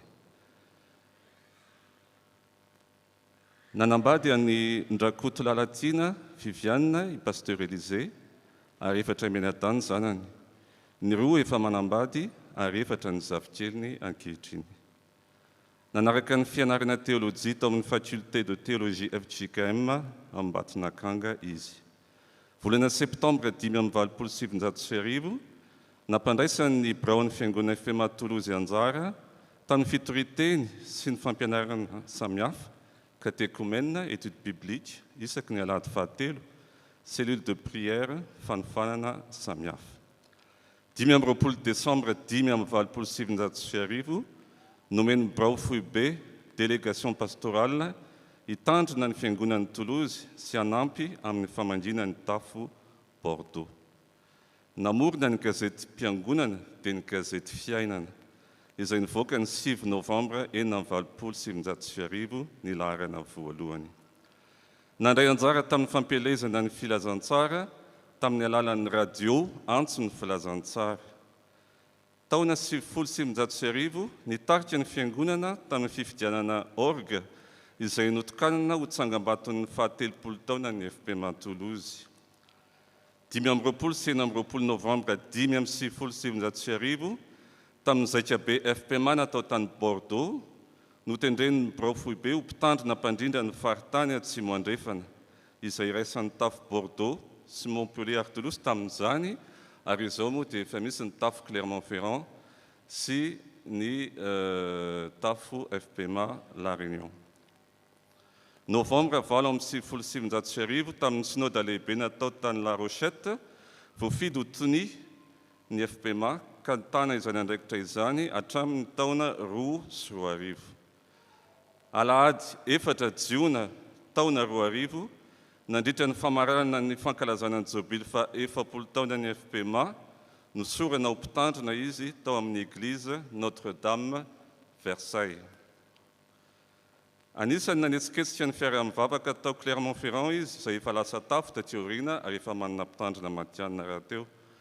Alahady 2 Jolay 2010 dia voafidy ho mpitandrina matianina teto amin'ny FPMA Toulouse ary nandray ny asany ny 2 Oktobra 2010 ary dia nitokanana tamin'ny alahady 2 Desambra 2010.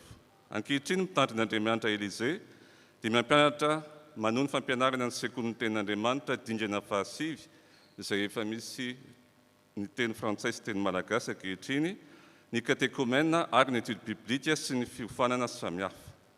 Tsy mitsahatra mitsidika ireo tokantrano izay maniry izany ka mila fampahirezana izy ary ny marary dia tsy ataony ambanin-javatra. Maro ireo izay nanaovany dinidinika ka nandray fampiorenana sy fampahirezana ary fampianarana manokana manoloana ny olana sedraina eo amin'ny fiainana. Manao ny dinidinika ao amin'ny mariazy sy ny batisa ary ny katekômena izy. Mampahiry ireo izay doam-pahoriana ary miandraikitra ny fiofanana isan-karazany eto amin'ny tafo. Tompony andraikitra teo amin'ny département fiainam-piangonana sy filohan'ny commission des ministères na vao miera ny fanompona nandritra ny taona maro. Lehibe ny fahasoavan'Andriamanitra ka nahatratra 40 taona ankehitriny ny nitandrema mpitandrina Élysée Andremiandra ny tafo FPMA Toulouse. Ary feno 20 taona ny nanosorana azy ho mpitandrina ato eto amin'ny FPMA. Ka tsy diso koa dia nankalaza ny 70 taona ny fanambadiana izy mivady tamin'ity taona ity. Tamin'ny fotoana nahatongavan'ny mpitandrina Élysée teto Toulouse, satria mbola vitsy ireo mpiangona, dia tany amin'ny Côte-Pavé no nataony fitaovam-pivavahana isaky ny alahady arivo, 20 na 30 teo eo isika tamin'izany. Avy eo dia nifindra tao amin'ny salle des réformateurs tao amin'ny temple du Salin, ary rehefa nihamaro ny mpiangona dia nifindra tao amin'ny salle de culte ny temple du Salin. Noho ny fitsitsiana eo amin'ny fanafanana ny trano dia nangatahana hifindra ao amin'ny vieux temple isika mba hiangona ny tolakandro satria nisy nampiasa ny trano ny maraina. Noho ny fahasoavan'Andriamanitra nefa dia nifindra toerana ilay communauté nampiasa ny vieux temple ary maraina nampiasa ny vieux temple amin'ny maraina ka dia nomeny ERT Tsodrano ny FPMA Toulouse hiangona ny maraina. Koa dia nanomboka nanao fanompoam-pivavahana ny maraina ny FPMA Toulouse tamin'ny taona 2010. Ny fotoan-dehibe kosa dia natao tao amin'ny temple du Salin ny tolakandro ihany. Rehefa nihamaro isika ka tsy tafiditra tao amin'ny temple du Salin ny andro Noël dia ny église du Christ roi etsy amin'ny la terrasse no niangonana. Fa ny Pasika sy ny Pentecosta kosa dia mbola mijanona ao amin'ny temple du Salin. Noho ny fahasoavan'ny tompo dia mbola nihamaro ihany ny mpiangona taty aoriana ka tsy ahitonina intsony ny vieux temple ary nivadika hariva ny fanompom-pivavahana tao amin'ny temple du Salin isaky ny alahady nanomboka tamin'ny taona 2010. Niova koa nefa ny mpitandrina tao amin'ny EPUDF ka nampiasa ny temple du Salin matetika koa taty aoriana. Noho izany dia tsy maintsy nivadika vieux temple ny fanompom-pivavahana fa ny alahady fandraisana ihany no ao amin'ny temple du Salin. Ary nanomboka nisy ny fanompom-pivavahana miditra indroa noho ny fanajana ny isa 200 sy azo ioarana. Izany dia nanomboka tamin'ny volana septambra 2010. Tsy adino koa nefa tsy nahafahana niangona nandritra ny volana maro noho ny aretina Covid-19 ary dia teo foana ny mpitandrina ny taiza sy ny ahany tamin'ny alalan'ny teknôlôjia samihafa toy ny Zoom na ny phone call sy ny fanomanana ireo fanompom-pivavahana maro tamin'ny YouTube niaraka tamin'ny ekipany. Ireo rehetra ireo matota ny saina dia tsaroana ny asa lehibe nataon'Andriamanitra niarahany tamin'ny mpanompony teto amin'ny fiangonana nandritra ireo fotoana ireo na dia teo aza ny sedra samihafa ary dia nivoaka ho mpandresy foana ny mpanompony noho ny fahasoavan'ny tompo. Izany no mahatonga ny fiangonana ankalaza sy hanome voninahitr'Andriamanitra ary manokana ity alahady ity ho fanokafana ny fankalazana ny 100 taona nitandreman'ny pasteur Élisée Andremiandra izay mifanojy amin'ny alahady mitandrina na alahady ny fiara-manompo rahateo. Afaka heritaona raha sitrapon'Andriamanitra dia andeha hisotro ronono ny mpitandrina. Amin'izao fotoan'izao koa noho ny fahasoavan'ny tompo dia misaotra ny tompo isika fa efa 2 taona izao dia misy ny pasteur Nomena Ramarson izay mpitandrina mpizahatra raha ary efa nitendren'ny Braofobe sy ny commission des ministères hisolo ny mpitandrina indrimy Élisée Andremiandra tamin'ny volana oktobra lasa teo. Hoy ny tenin'ny soratra masina, manekeny mpitondra anareo ka manohava azy fa izy miambina ny fanahinareo araka ny tokony ataon'ny olona mbola ampamoahina mba anaovana izany amin'ny fifaliana fa tsy amin'ny fisetona fa tsy hahasoanareo izany mba ho ajainareo amin'ny fitiavana izy noho ny asany. Eny, atao ahazo fanajana roa eny.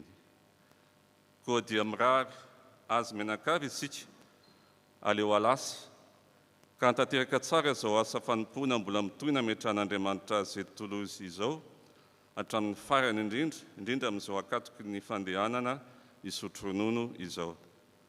Koa aharitra heritaona ny fankalazana ary isika fiangonana isika sampana no entanina isika isam-batan'olona iaina izany fankalazana izany izany firavoravoana izany miaraka ary aneo amin'ny fomba izay tiatsika tsiraray avy anamarena izany fotoana lehibe izany ho fanomezan'ny voninahitra an'Andriamanitra. Dia eto am-pamaranana dia mangataka amin'ny fiangonana hitsangana. Ny taon-jobily moa dia atao mpanavaozana hozy izy pasteur Nono teo manavao ny fanoloran-tenanay izay pasteur indreto ny fiangonana mako ny tsy eo izay manaraka ny fanompom-pavana amin'ny alalan'ny YouTube na tsy ary tokoa fa nisy fahasoavana teto amin'ny tafy Toulouse araka ny toriteny teo ary an'io dia tsapanay izany azo tsapahitana ka dia miraso anareo mianakavy izahay. Amin'ny anaran'izay rehetrarehetra tokoa ny tenenanay angatananay fonana aminao pasteur tamin'ny zavatra rehetra mety nataonay nandritra n'izay 100 taona izay niarahana ny asa niarahana ny riari teto amin'ny fiangonana mifona ny mety tsy fataterahana ary maniry hatrany mbola hiaraka aminareo hatrany izahay mianakavy. Mahazo mipetraka isika. Dia izay ry havana ny teny avy amin'ny komite ny Jobily ho an'Andriamanitra ny voninahitra.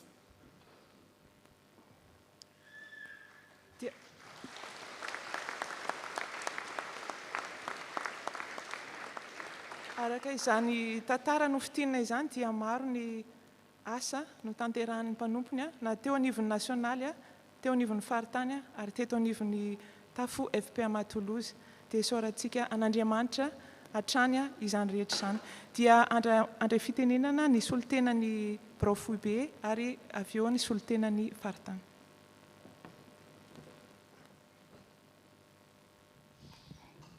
Ry ava-malala amin'ny tompo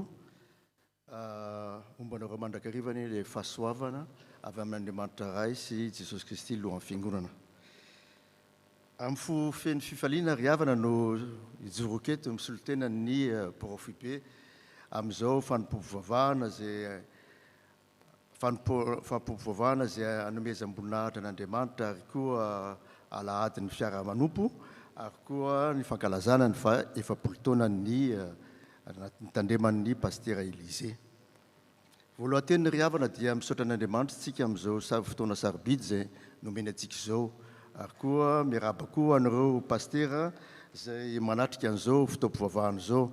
Miarahaba koa ny filohan'ny faritany na dia Delmoty ary ny filohan'ny fitandremana Toulouse Nasolo ary ny fitandremana Bordeaux Ntsoko. Dia miarahaba ny komity ny Brao ary ny fitandremana FPMA Toulouse. Pasteur Élisée 100 taona izao raha mijery manoloana ny ireo mpiangona ireo ianao dia hitanao fa efa misy ny fotsivolo izay niara-dita aminao, ary eo izy efa misy koa ny solasola izay niara-dita aminao, ary jereo reo ankizy be da be maro be reo pastera fa reo tsy ny zanaky njaka rery no zavikelinao fa zavikelinao daholo reo, nitezaina daholo reo, nahazo fitiavana avy any aminao, ary misy teny izay zarako aminao pastera dia eo amin'ny asan'ny apôstôly toko fa 20 ary nandiny fa 5:30 mahasambatra ny manome noho ny mandray pastera. Zany tolo-kevitra zany pastera dia tolo-kevitry ny fanambarany kristianina momba ny fitiavana, momba ny fizarana. Pastera tsy ireo olona maro be nahazo fitiavana avy any aminao, tsy 7 taona fotsiny fa maro. Zany ny pastera ny zavatra tsapa amin'izao fotoana izao, ary miborofo be pastera rehefa mindrana anao dia faly satria enao tsy tianao moa ny teneniko an'izany fa teneniko aminao foana, raha za manokana dia enao no tena hoe pastera synodaly ny FPMA. Saotra anareo. Dia pastera rehefa natsoin'Andriamanitra ianao tsy enao rery no natsoin'Andriamanitra fa natsoin'ny tompoko ny fianakavianao, ka dia miraba anareo mianakavy amin'izao fa 7 taona ny tandremanao zao dia Andriamanitra ny ombanareo mandrakariva. Saotra tompoko.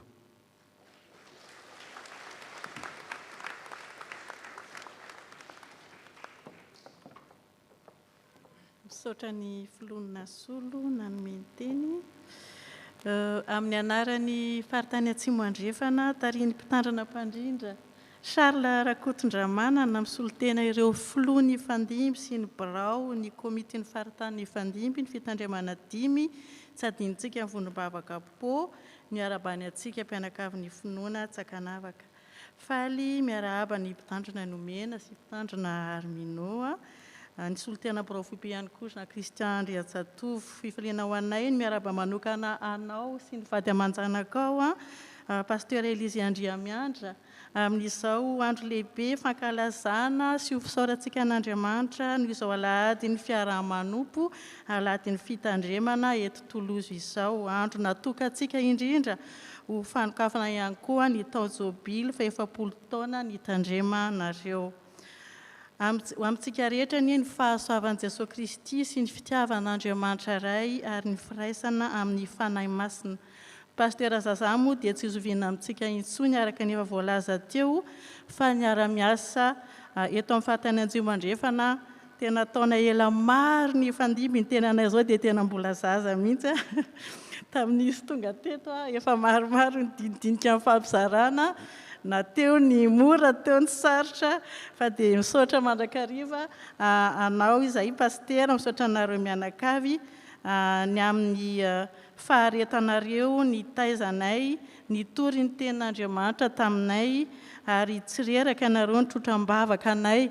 Pasteur Zazany nampianatra anay izany hoe fahasoavana izany voalohany, anisan'ny nampianatra anay izany hoe mandefitra ny tsirariny, anisan'ny nampianatra anay ny amin'izany hoe ho lehilahy sy ho vehivavy lehibe mahatratra ny ohatry ny fahafenoan'i Kristy. Mbola natsiaro tanora ny tenanay tamin'izazo hoe vatotratotra fotsivolo fa azo lazaina fa antitra ihany. Tena lalina dia lalina amin'ny fampianarana, nefa mino sy matoky izahay fa noho ny fahasoavan'Andriamanitra nahafahanareo nanao izany, ka ankehitriny dia misaotra an'Andriamanitra izay noho ny aminareo pastera, ary misaotra sy mankasitraka anareo ny amin'izay rehetra vitanareo taminay teto amin'ny faritany Atsimo Andrefana. Mivavaka ho anareo izahay amin'izao ianareo efa miomana andeha hisotro ronono izao, inonay fa mahatoky Andriamanitra ka mbola toy nahatsapahanareo ny ahalehibiazan'ny fahasoavany, ny ara-nasa taminareo no mbola hitoerany fahasoavana izany ao aminareo mandrakariva.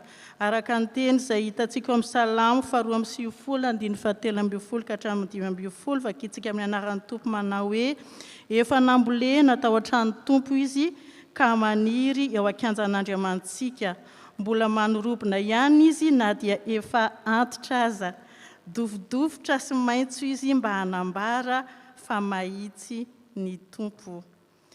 ho fanamarina zao andro lehibe zao moa dia indro misy tsodrano atolotra ianareo kely tompoko fa ny fo manolotra no mameno izany. Dia mbola manamafy ihany koa ny voalazan'ny filohan'ny komitenjobily teo izahay ny amin'ny fialan-tsiny pasteur sy ny fifonana raha misy zavatra nataonay izay nampalahelo anao ka nampalahelo an'Andriamanitra izay niantso anareo, dia ny tompony no ampitotra mandrakariva anareo ao ambanin'ny fahasoavany ka ninona zavatra lalovanareo dia ombanareo mandrakariva izy ka na dia mandra-pantotrareo aza dia tsy miova ho izy ary mandra-pahafotsy ny volonareo, dia izay ihany nisahirana mitondra anareo, izaho no nanao ka izaho ihany no hitrotro, eny izaho no hitondra sy hanafaka. Dia manonona fiadanan'ny tompo ho aminareo mandrakariva tompoko. Efa eto ihany moa ny tenanay dia manararoatra mampita vaovao atsika. Efa itsika rehetra fa noho ny fahasavan'Andriamanitra dia tanteraka soamatsara ny zakabe nasionaly izay natao tamin'ny voalohany sy ny faharoan'ny volana novambra lasa teo. Efa nandefa fisaorana moa izahay kanefa manatrika anareo eto dia mbola hafa ihany ny misaotra amin'ny alalan'ny teny, ka dia manamafy ny voalazan'ny pasteur Herminot teo izay noho ny amin'ny fahasoavan'Andriamanitra ny asa atao aminareo, koa dia mbola manatra ny fisaorana fiainan'Andriamanitra izahay noho ny aminareo avy eto Toulouse. Tonga marobe, tena marobe ianareo nanatrika izany zakabe izany. Fantatrareo fa ianareo avy teto Toulouse ny tena maro anisa indrindra ve namonjy ny zakabe amin'ny fitandremana rehetra eto amin'ny FPMA. Mbola pirofahasa-pahitanana izany amin'ny vokatry ny ten'Andriamanitra notoriany pasteur Zaza taminareo satria matotonga maro ianareo dia resy lahatra ny amin'izany ka nataonareo loha laharana ny fiombonan'ny mpino. Tavandralahy mandranitra ny tavandralahy ka nahafohy fotoana hery sy tanjaka ary vola makarena ianareo na dia hiarentsika malala fa lafolafo ihany raha sanandasy tamin'izany zakabe izany. Tsy adino ny amin'ireo fampindramana fitaovana rehetra eny nasehonareo tamin'ny asa ny fandraisanareo an Jesosy Kristy Antony sy tompony finoantsika Andriamanitra manakariam-pahasoavana ne amaly fity anareo tompoko. Ny asan'ny tompo moa dia mbola mitohy ihany ry havana koa fifaliana ho anay ny manasa antsika tsy hakanavaka hanatrika ny fiofanana izay atao amin'ny sabotsy 9 Desambra izay efa voalaza tamintsika teo ho antsika tompon'andraikitra io izany. Dia manambara amintsika ihany koa fa amin'ny heritaona ny zakabe Grand Sud izay anisan'ny fihaonam-be akamemitsika tokoa eto amin'ny faritany Tsimandrefa na 10 taona lasa izay nisy ny zakabe Grand Sud farany tamin'izany filotahina no tarika antsika, dia amin'ity indray izany dia amin'ny heritaona isika dia hanao ny zakabe Grand Sud amin'ny misy maile daty ve 20 sy 27 marsa 20 Solarivo any Sainte-Tulle tompoko. Loha hevitra moa dia hitantsika arak'izao hoe filazantsara herin'Andriamanitra ho famonjena izay mino araka Andromanina toko 1:20. Dia misaotra meloantsika sady amin'ny fiarahamientana ny tompony omba sy ampaherentsika mandrakariva ahafahantsika manatanteraka ireo asa masina anirahany antsika dia ho an'Andriamanitra rery ny voninahitra dia ho amintsika mandrakariva amin'ny fifaliana sy ny fiadanana tompo. Misaotra tompoko.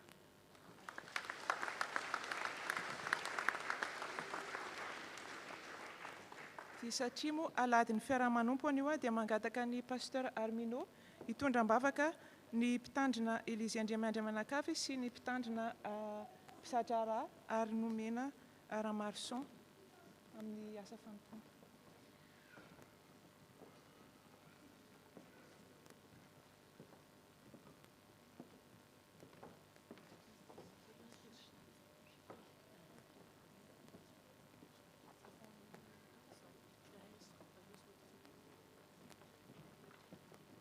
Ny mpitandrina mpandrindra ny faritany mbola isy fitenenana kely.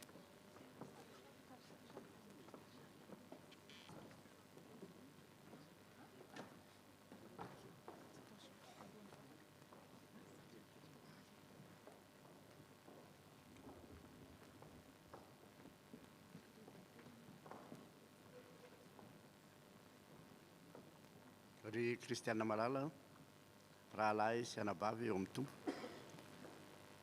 ry rahalahy sy anabavy miara-manompo atao amin'ny fiangonana Andriamatoa pasteur Élisée Andremianitra. Teny eto ny tenanay misy solotena ny FMM faritany ary ny FMM faritany dia mitondra ny fifaliana fiaraha-mifaly amin'izao fahasoavana lehibe tapitrotra izay raisinareo avy amin'ny tompo androany izao. Misy teny eo amin'ny Salamo 7:20 andininy fahaenina izay veriko fa maneho tsara izao alehibe ny fahasoavana sy ny fifaliana raisintsika rehetra izao, dia ny teny manao hoe ny kapoakako feno de feno, eny tokoa fahasoavana sy famindrapo no anarakay amin'ny andro rehetra iainako, dia hitoetra ao an-tranon'i Jehova andro lava aho. Ny fiangonana no tempolin'Andriamanitra ary pasteur Élisée dia nitoetra tao amin'ny fiangonana, niany fiangonana, ny ray vatsy, ray aina tamin'ny fiangonana. Ary tahaka ny rano sy vary izy roa tota, any an-tsaha tsy mifanary, an-tanàna tsy mifandao. Ny fiangonana no tempolin'Andriamanitra ary ny tenin'ny mpanao salamo dia ny hoe hitoetra mandrakizay miaraka amin'ny fiangonana izy. Misy fitenenana manao hoe ahitsika kely fotsiny pour adaptation, pasteur un jour, pasteur toujours. Ary tsy hoe ny pasteur dia tsy fonctionnaire akory, ka hoe rehefa misotro ronono izy dia lasa mipetraka any an-tsaha, tsy zay akory izy, fa izy dia natsoin'Andriamanitra ary ny fiantsoin'Andriamanitra ny pasteur dia mandra-pahafatiny. Ny fonction tsy mitovy, ny endrika hitondràna izany tsy mitovy, fa ny fiantsoana dia mipetraka foana. Pasteur un jour, pasteur toujours. Dia ho aminareo ny fahasoavan'ny tompo sy ny fiadanany.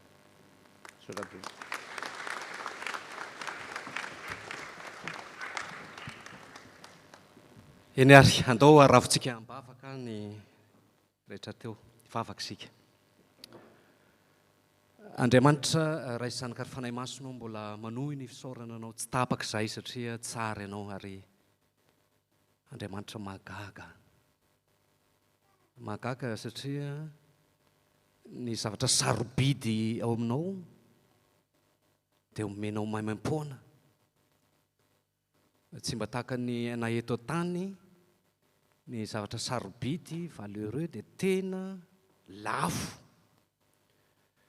Dia misaotra satria izany no fahasoavana nampahitanao ny pasteur mianakavy tao anatin'ny 70 taona, fa manome izay sarobidy indrindra maimaim-poana ianao ho azy mianakavy. Dia antenainay Tompo fa mbola ampaharetinao zany ary ataonao mitombo isan'andro aza amin'ny fahasoavanao. Dia misaotra ny amin'ny tian'io ity satria namanga ny fiangonana ihany koa ianao, nampafantatra an'izany fa misy ny fahasoavanao eto ka dia manome maso ahitan'ny fiangonana ihany koa amin'izao alahady ny fiaraha-manompo izao izay tokony ho hitany marina dia ny azo fijaliana, tsy voninahitra, tsy rehareha, tsy izay zavatra tsara fa asehonao amin'ny fiangonana ihany koa fa ay ao anatin'io fahambarako amin'ny azo fijaliana io, ay ao anatin'ny enatra sy ny tahotra sy ny ay izay mety hatrehana, any no tena isehon'ny fahasoavanao ka dia misaotranao miazona mandrakariva ny fiangonana. Metraka ao am-pelantananao ihany koa ny pasteur nomena Ramarson izay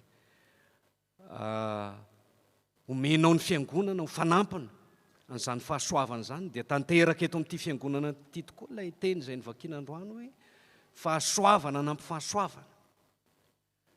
Io ny asa fitandremana izay atao, omeo hery, fahasalamana, tanjaka, ampitomboy amin'ny finoana ireo mpitandrina. Ary ataovy toy izany ihany koa ny kristianina, ataovy kristianina salama, atao fiangonana salama ka dia izay rehetra toriny no ho tanterahany sy ampiariny eo amin'ny fiainana. Ka dia ho tanteraka eto isan'andro isan'andro ny fahasoavanao. Dia izay rehetra ny fampiresahana teto dia apetraka ho pelantananao Tompo.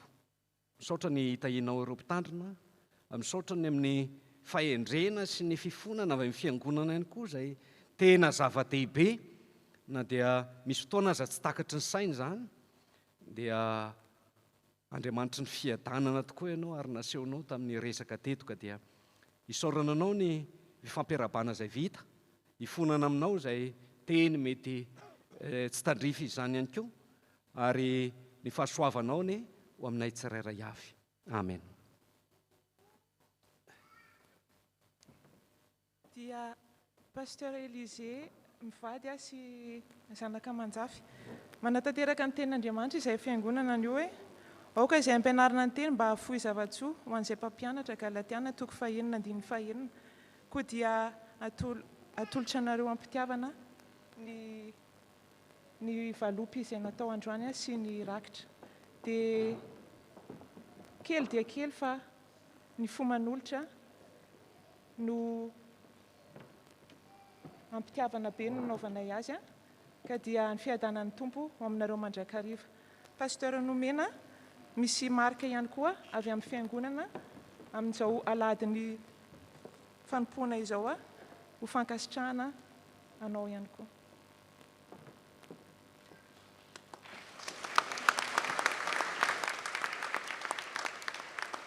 Dia ho famarana anazy dia ny ankizy sy ny tanora amin'ny STA no solotenan'ny fiangonana hanolotra hira ho anareo fankasitrahana amin'ny tononkira ny afatra dia mahay nofinatra. Mangataka ny STA i Rousseau ety anoloana dia afaka midina. Les enfants et les jeunes de la STA, s'il vous plaît. Ny STA dia sekoly alahady, sekoly ny tenin'Andriamanitra na hoe sekoly alahady hoy isika. Dia ny FMM dia fiarah-miasa ny mpitandrina.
Merci les enfants, merci les jeunes, merci les adultes. Comme vous le savez, la STA, en fait, englobe tous ceux qui ont plus de 4 ans, jusqu'à 120 ans, j'espère.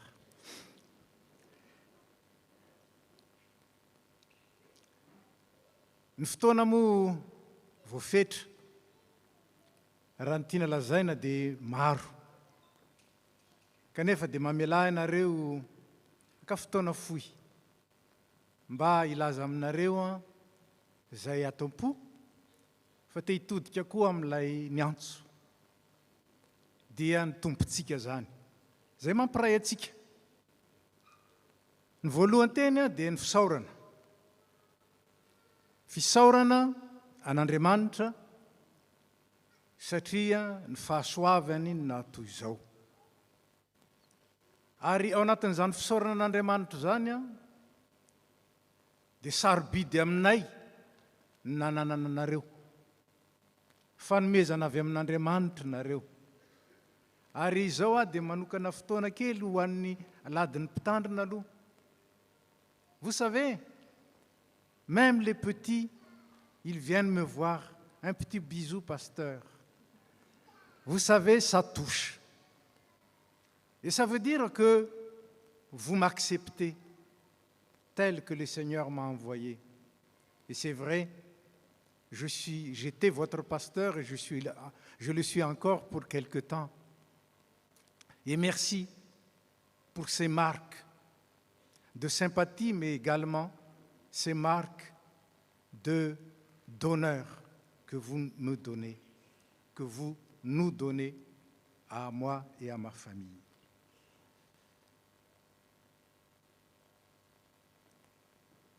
Ataoko fa ny zavatra anankiray izay ataontsika hoe mampisaotra an'Andriamanitra avy aminay dia ny atsiarovanay fa raisinareo toy ny irak'Andriamanitra zay. Et vous savez, pour les pasteurs, ce qui les motive vraiment, les encourage malgré les difficultés, c'est de savoir que nous sommes écoutés, que vous nous écoutez. Et merci. Merci pour cela. Merci pour ces blablas, mais qui vous ont servi et qui nous ont permis également de servir le Seigneur à travers vous. Je ne vais pas dire beaucoup de choses. Seulement une chose qui me trouble un peu, mais c'est la vérité. C'est le dernier dimanche de pasteur. Pour moi, ity ny aladin'ny mpitandrina farany, iarahantsika. Amin'ny heritaona toy izao dia pasteur nomena, io ny nomen'ny tompo atsika. Miteny ho azy ange le teny, tsy hamofindray izay nilazain'ny pasteur nono teo fa mba tohizako kely indray le izy. Io ny nomena ary zava-dehibe ny mandray an'izany. Ka dia misaotra anareo tamin'ny zavatra rehetra. Misaotra tamin'ny fanohanana sy ny fanampiana. Fa raha nanompo anareo tokoa ary tsy nahatanteraka ny fanompoana koa reny fa olombelona ihany manana ny fahalemena. Dia raha nahatanteraka reny dia satria nitohananareo. Hozy ny tompo hoe na iza manome na dia rano mangatsika eran'ny kapoaka aza, kaopy moa zany dia lehibe ny valim-pitiana. Ny anareo tsy rano mangatsika, jus. Tsy mbola nisy aloha nanome whisky sady za tsy misotro whisky. Fa ireny rehetrareny na tamin'ny alalan'ny mofo gasy na ny ramanonaka na ny nem na ny sambosa sy ny mangahazo reny rehetrareny tsy nataonareo anay fotsiny fa nataonareo noho ny amin'ny tompo. Misaotra, tena misaotra. Ary mbola mihoatra noho zany nomenareo zao valopy sy rakitra zao natokana ho anay manohina anay zany satria fanehoana hita maso ny fanohananareo anay. Ary izay ny mba afatra amaranako izao aladin'ny mpitandrina izao satria tsy teny intsony a amin'ny heritaona. Ary dia zao any manararoatra miteny. Io ny pasteur nomena antsika. Pasteur nomena Ramarsona. Dia toano izy. Mihoatra noho ny nanohananareo aho. Ary hitanareo fa mbola tovovavy izy a. Kanefa ao anatin'izany aza jerena amin'ny fahatanorany. Fa jereo amin'ilay fahendrena napetraka Andriamanitra tao aminy ary entiny kosa mitaiza sy manabe ity fiangonana ity hitombo hatrany amin'ny ho avy. Zavatra ninoko hatramin'ny natongavako teto ary nilazaiko tamin'ny filoha rehetra ny fanesy teto zany. Dia izao, tian'Andriamanitra ity fiangonana ity, tiany Jesosy ity fiangonana ity. Ary tsy nafony ity na dia eo aza ny mety fahalemena, na dia eo aza ny tsy fahatanterahana, na dia eo aza ny tsy fahatanterahanay, tiany ity. Ary mbola mitohy miasa izy. Ka dia izay nampahirezana antsika rehetra, io pasteur nomena, dia toano izy ary ny fahasoavan'Andriamanitra ny mbola hitombo mandrakariva ao amintsika sy ao aminy. Dia misaotra indrindra.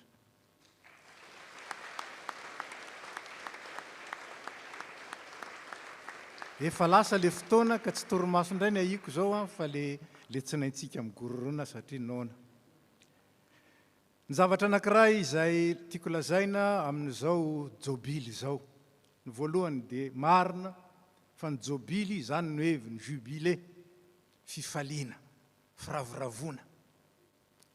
Fa izay mba tsapako ary nanery ahy nitondra ny fiangonana ho amin'izao fankalazana izao ary ny fidianana raha teo ny loha hevitra dia ny fahasoavan'Andriamanitra, fa tena fahasoavana.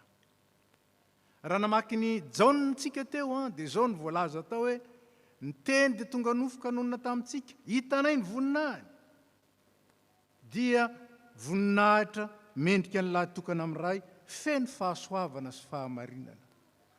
Reo zavatra roa reo no nanamarika ny fiainako. Ary nanamarika ny fanoloran-tenako rehefa nantsony aho. Ny tereny moa zany ny marimarina koa satria tsy dia nanaiky tamin'izao ane, fa dia ny tereny, mbola resako rehefa avy eo zay. Fahamarinana voalohany, fa ity le mpiteny ratsy ity, nasainy ho mpitoro ny filazantsara. Ary namarininy maimpoana, tsy ny sainy eloka, tsy ny sainy adalana, fa dia nantsono amin'izany. Fahamarinana, io Jesosy io no nanao izany. Ary fahasoavana, voalaza teo fahasoavana no namonjena antsika. Fa izany fahasoavana zany no miasa ary miasa. Ary rehefa miresaka fahasoavana, voalaza ny pasteur nanao teo le izy, tsy iverenako le fahasoavana. Fa io fahasoavana io no mahatonga ny tena afaka hiaritra, afaka handefitra, afaka hanetry tena. Tsisy afa-tsy io fahasoavana io. Ary io fahasoavana io miasa ao anaty ao. Ary zay no tiako ampitaina amin'ny fiangonana raha mankalaza ny jobily. Fahasoavana. Satria raha ny fiainanay, ny fiainako manokana ary ny fiainanay menakavy dia tsisy afa-tsy fahasoavana. Zavatra telo no mba lazaiko anareo ny amin'izany fahasoavana zany fa lasa ny fotoana. Izaho io dia tsy tokony ho velona. Fa raha ny etsy-jaza ho any reniko nandritry ny 27 ora mbola tsy nivoaka, dia nivorin'ny mpitsabo ny fianakaviana na ny taniana iza ny tanana, ny zanany sa ny reniny. Fa tsy maintsy maty ny ray amin'ireo. Inona no atao? Tany ambanivohitra tamin'izany tsy sezarienina. Ny tena 4 kilao sy 700 grama. Dia rehefa nivoriana dia ozy izy ny fianakaviana, alao ny reniny no tanana, fa ny zaza mbola hita ihany. Dia efa niomana ny fianakaviana satria fomba any Madagasikara, ny tsy avela hialon'andro ny zaza, rehefa maty fa alevina ny andro triny ihany. Dia efa niomana ny andevina. Kanjo nivoaka rehefa nisontonina tamin'ny forceps, dia nivoaka tsy nitomany ny ampitso ahony vao nitomany ary antsika tsara fa ny zaza raha voateraka dia saina mitomany mba hanehoana fa velona izy tsy nitomany dia zao mbola velona zao ary mbola nisy 12 tarinako zay le izy ary zay le fahasoavana ny ainako zao fahasoavana fa tsy tokony velona ane fa isaorako lay avo faharoa rehefa nianatra nanao teolojia zay dia nifampiresaka niara-ny sakafo zay sy ny doyen pasteur Fety Michel dia zao niteneniny aho tamin'izay fotoana zay taona fahatelo aho tamin'izany année de licence nga teo izy tsy nataonao pastera fa ndany nga manao fianarana hafa any fa nga io maniditsidina loatra tsy natao anao pastera zany tsy mety amin'ny vahoaka an'Andriamanitra zany ozy ndany nga ozy izy manao dia ozy aho hoe aloha mba vitaiko ny licence dia mba mahazo diplôma farafakely mba licence en théologie ozy izy raha mamita licence ianao dia engagé 5 ans amin'ny FJKM vao mahazo mihetsika ho lany andro ao ianao andana zao dia nikarakaraina dia nandeha nakaty andafy aty nandehanana aty dia nitsoka tsy anao pastera na marimara koa voaroka tsy anao pastera nefa nanahoana ny fahasoavana tonga teto Toulouse teto nareo ny taiza Toulouse sy Bordeaux ny taizany teto Toulouse teto volana Desambra nanaovako batisa voalohany Desambra 5:27 ary ataoko fa mbola eto nanatrika an'izany batisa zany mbola misy eto amintsika eto ary ny taona taorinan'io 9:27 tsy tsaroko tsony na juillet na août nanamasinana mariazy voalohany tany Bordeaux dia mariazin'Mbolo sy Eliane zany ny lalana itondran'Andriamanitra ilay niroahana tsy anao pastera ny tanan'Andriamanitra tamin'ny fahasoavany ary tsy mendrika tsaroko tsara vao nahita le namana anankiray zay tamin'izay mbola nanao cœur d'homme dia nandeha dia hoe ho avy eo koa ny pastera dia tonga izy hitsena motsy le président fiangonana navetrana marabanao pastera tiany le pastera io ve ny volo ohatran'izany ny volom-bava ohatran'izay tsy izy mihitsy tsy izy kanefa le tsy izy nataon'le izy ho izy satria izy la izy hatrizay ary mandrakizay fahasoavana koa zany fahatelo angamba dia zay no amaranako azy mba nilaza moa i Jean Christian teo hoe ianao no président ny FPMA tsy président ny FPMA ary tsy ho président sady tsy président kanefa misy zavatra kely tiako ambara ihany zavatra mampieritreritry ty zavatra ty tsy nahavita na licence aza io pasteur Charles io ary maromaro taizany nahitany zany rehefa avy mba mitoriteny ko za koa raha tsy mahalalako fahasoavana tsy nianatra tsy nahita fianarana tsy manana diplôma ary zany ny zavatra iainana eto amin'ny FPMA ny tena rery ny tsy manana diplôma nefa mba mampianatra mitonantonana mampianatra amin'ny SAP ao fahasoavana koa zany ary zany ny ainana ary zany ny tia nankalazana io tompo io ary zay no amaranako azy mamela mba hijoro vavolombelona hiresaka aminy Seigneur, je ne sais pas comment te dire.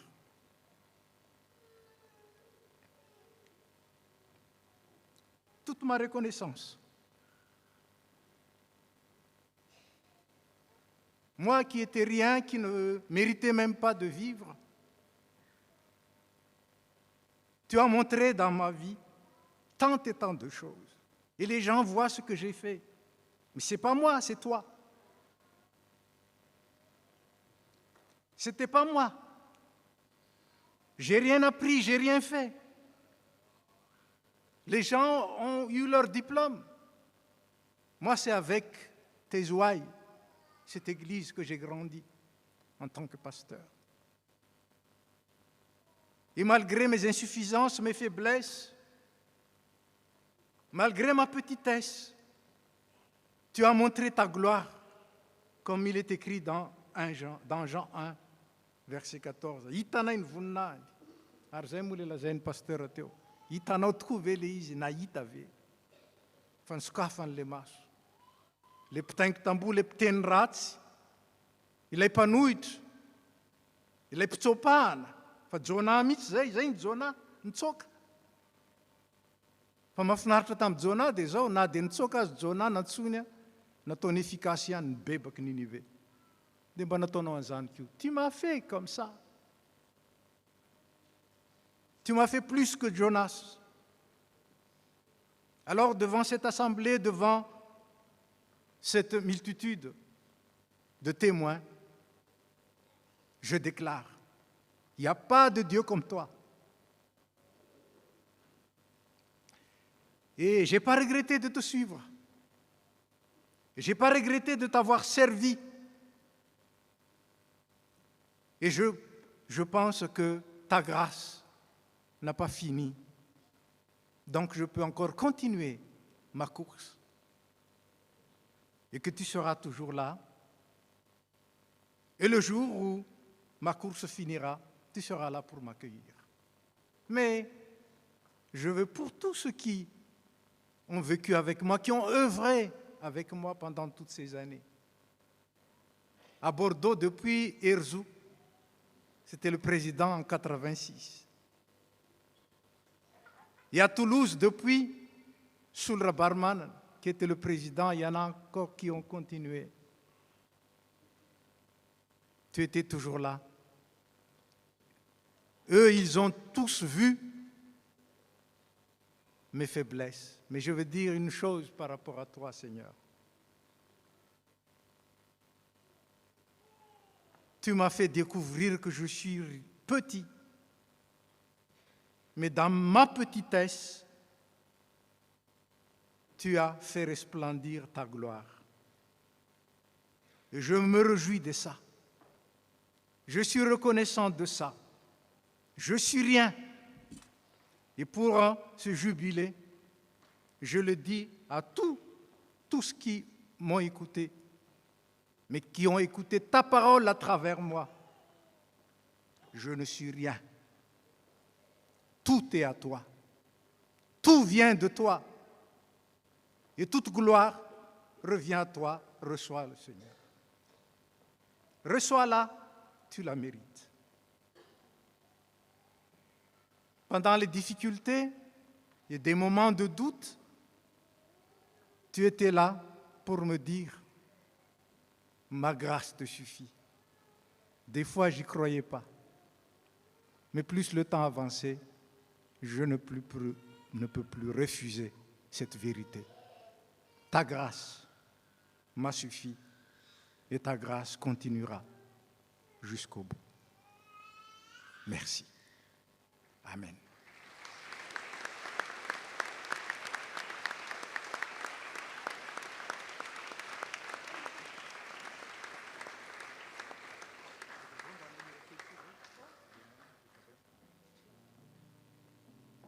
Dia misaotra indrindra pastera, dia mahiresa hatrany amin'ny asa fanompoana mbola mitohy, dia apetraka amin'ny tompony ny ho avy rehetra. Dia nolotra hirantsika ny mpitandrina mianakavy. Misy hira kely fanaonay moa zany, fanaonay pastery zany. Pastery rehetra manao an'izany daholo ary eto dia mifona sady amin'ny pastery Nono zay mahay mihira. Raha ohatra ka mety tsy ampy kely. Misy teny ao amin'ny Salamo fa 7:70 ao. Io dia anisan'ny salamo zay ankafiziko. Io salamo fa 7:70 ao. Zao no lazainy ao, zaho dia ao aminao ihany mandrakariva, mihazona ny tanako ankavanana ianao. Ny saina omenao ny hitondranao ahy rehefa afaka izany dia raisinao any amin'ny voninahitra aho. Soratako eo anoloan'ny biraoko eo io, vakiko isan'andro isan'andro. fa nira zay irainay an'io dia nitoy an'io. Iza no ay any an-danitra, tsy misy aty ambonin'ny tany iriko tahaka anao tompo. Fa na dia levona aza ny nofoko sy ny foko, dia mbola vatolampy ny foko sy anjarako mandrakizay Andriamanitra. Dia mba hira kely zay menakavy, fitorinany zany, indrindraindrindra fametrahana n'izany fatokinan'Andriamanitra zany ao anatin'ny fotoana indraindray izay manahirana maizany mo Jesosy vatsy ahy. Kely zay zafady.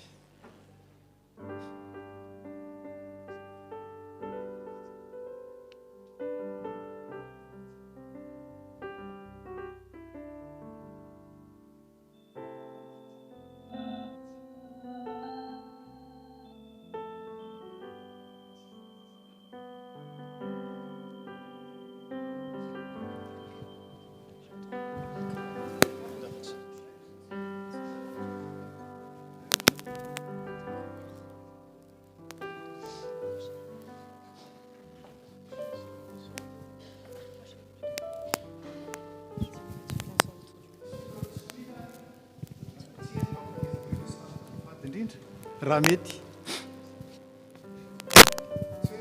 réussiran'le hira akory amin'ny fambahalenisantsikany le hira.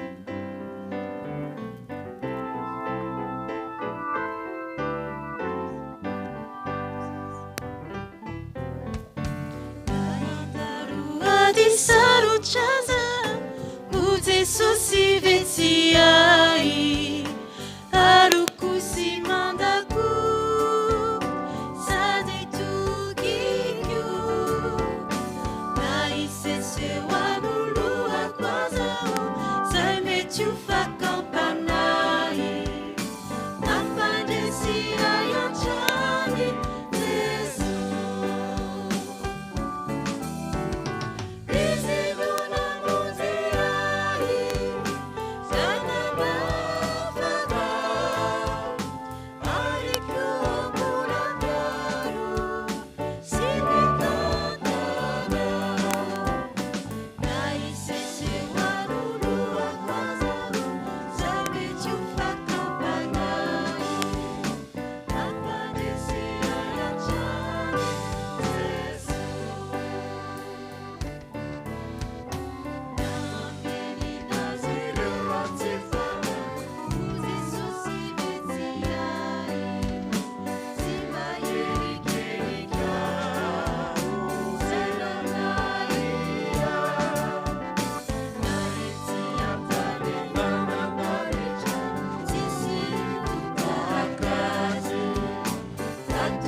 Teny Raimbava tsy mety raha tsy mitendry.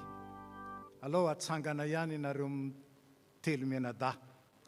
Rehefa niresaka moa FMM teo dia ny fiarah-miasan'ny mpitandrina no anaran'izany.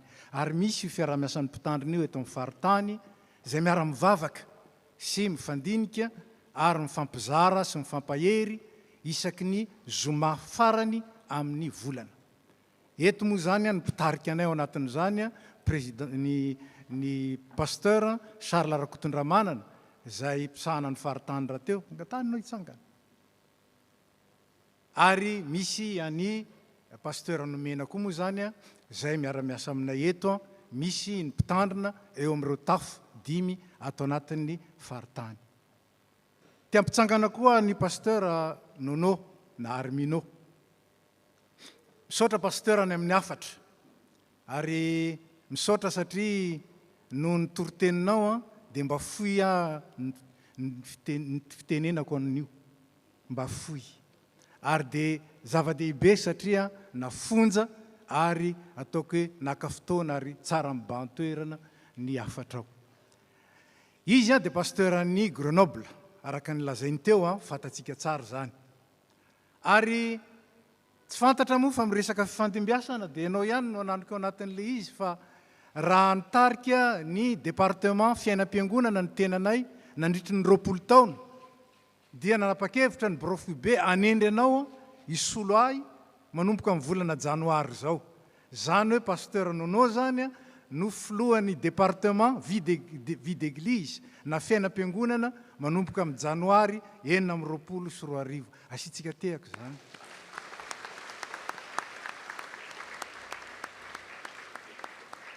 Ary dia mampita ny fisaorana ho anareo mpitandrina mpiara-miasa tamin'ny fahatongavanareo fanotronanareo. Zava-dehibe zao. Zany corps pastoral zany tsy syndicat.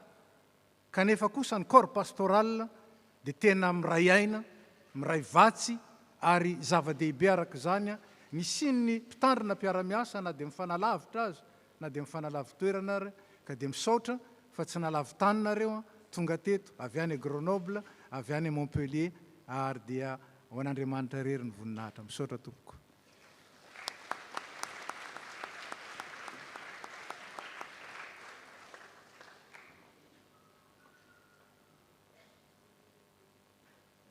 Iaraka ivavaka tsika tompoko. Ry Andriamanitra ray zanaka famansina, misotranao zay ny fahatanteraka soamantsara ity fotoana ity. Misotranao no fanatrehanao, misotranao no famelan-keloka zay nomenao anay, ary misotranao no ny amin'ny teninao.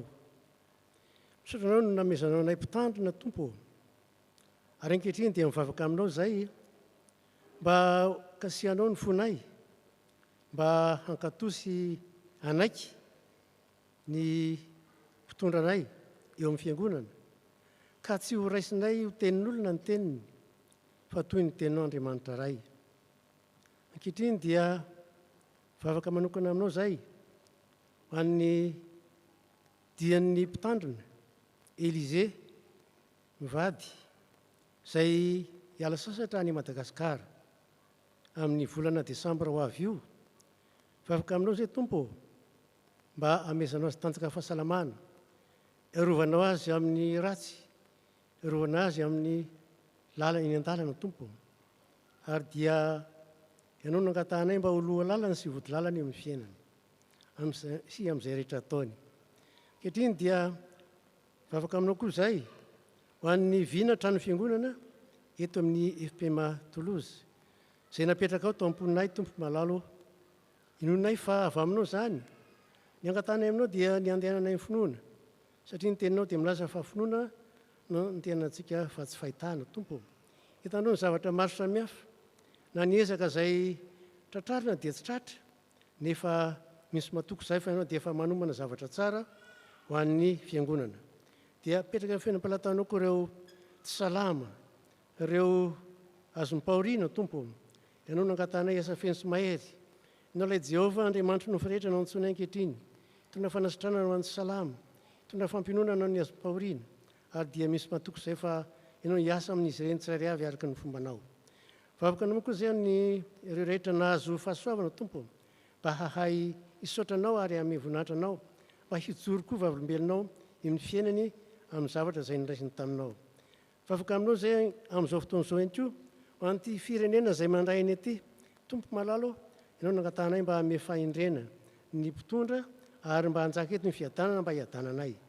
Vavaka aminao manokana koa zay amin'izao fotoan'izao ny Madagasikara, ilay firenena zay niavianay tompo, ianao no mahalala ny zava-misy rehetra fa afaka aminao zay amin'izao fotoana izao ho an'ny manam-pahefana rehetra na sivily na miaramila mangataka aminao zay tompo amin'izao fotoana izao amezana ny fahendrena mba hanana fahatorana mba hitondran'ny firenena anatin'ny fahamarinana fa ny fahamarinana manandratra ny firenena dia vavaka aminao zay mba tahinao koa reo mpanompon'andriamanitra rehetra zay mitony ny filazantsaranao any Madagasikara any oarovanao amin'ny mety hevi-diso ka tsy hitondra ny fampianaran-diso eo amin'ny firenena tompo ary ireo zehetra zay nandray ny teninao dia makasihanao mifony ary anotena ho anao tompo mba ho maro malagasy ovovonjy dia misaotra anao zay fa misy matoko zay fa ny andriamanitra zay vavanay dia andriamanitra velona sy mahery andriamanitra meno vavaka mamaly vavaka dia misaotra anao zay ny valim-bavaka zay efa raisinay amin'izao fotoana izao misaotra tompo nanao Jesosy amen.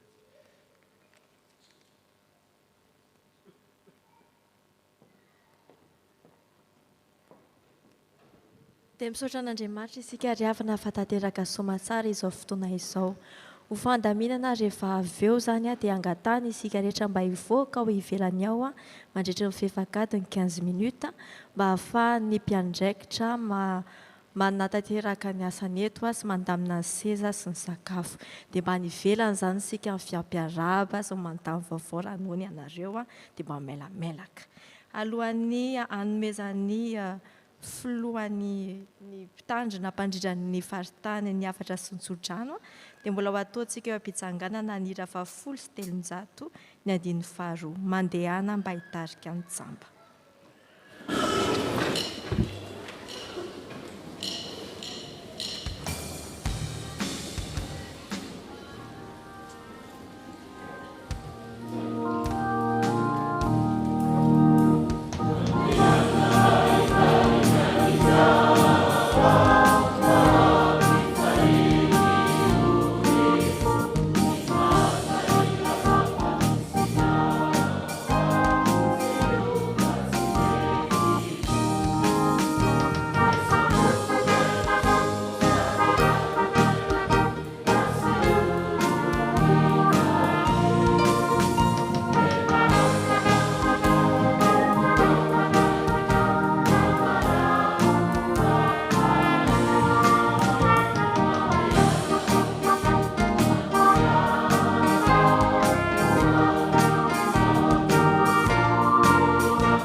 Andriamanitra no nahato izao aho zao no afatra izay apetraka amintsika tsirairay avy faraka ny hitombonareo amin'ny zavatra rehetra na amin'ny finoana na amin'ny teny na amin'ny fahalalana na amin'ny fahazotoana rehetra na amin'ny fitiavanareo anay dia aoka ho araka izany koa no hitombonareo amin'ny zao fahasoavana izao raisy ny tsodrano tononona amin'ny anaran'ny tompo ary Andriamanitra ny fahasoavana rehetra izay efa niantso anareo ho any amin'ny voninahiny mandrakizay ao amin'ny Kristy rehefa niaritra fahoriana vetivety ianareo dia izy no atateraka sy ampiorina ary ampitoetra anareo ho azy aneny fanjakana mandrakizay amen.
voninahitra ho an'andriamanitra ray sy zanaka ary fanahy masina zay hatramin'ny taloha indrindra ka ho mandrakizay amen. Mandiana amin'ny fiadanana manompo ny tompo.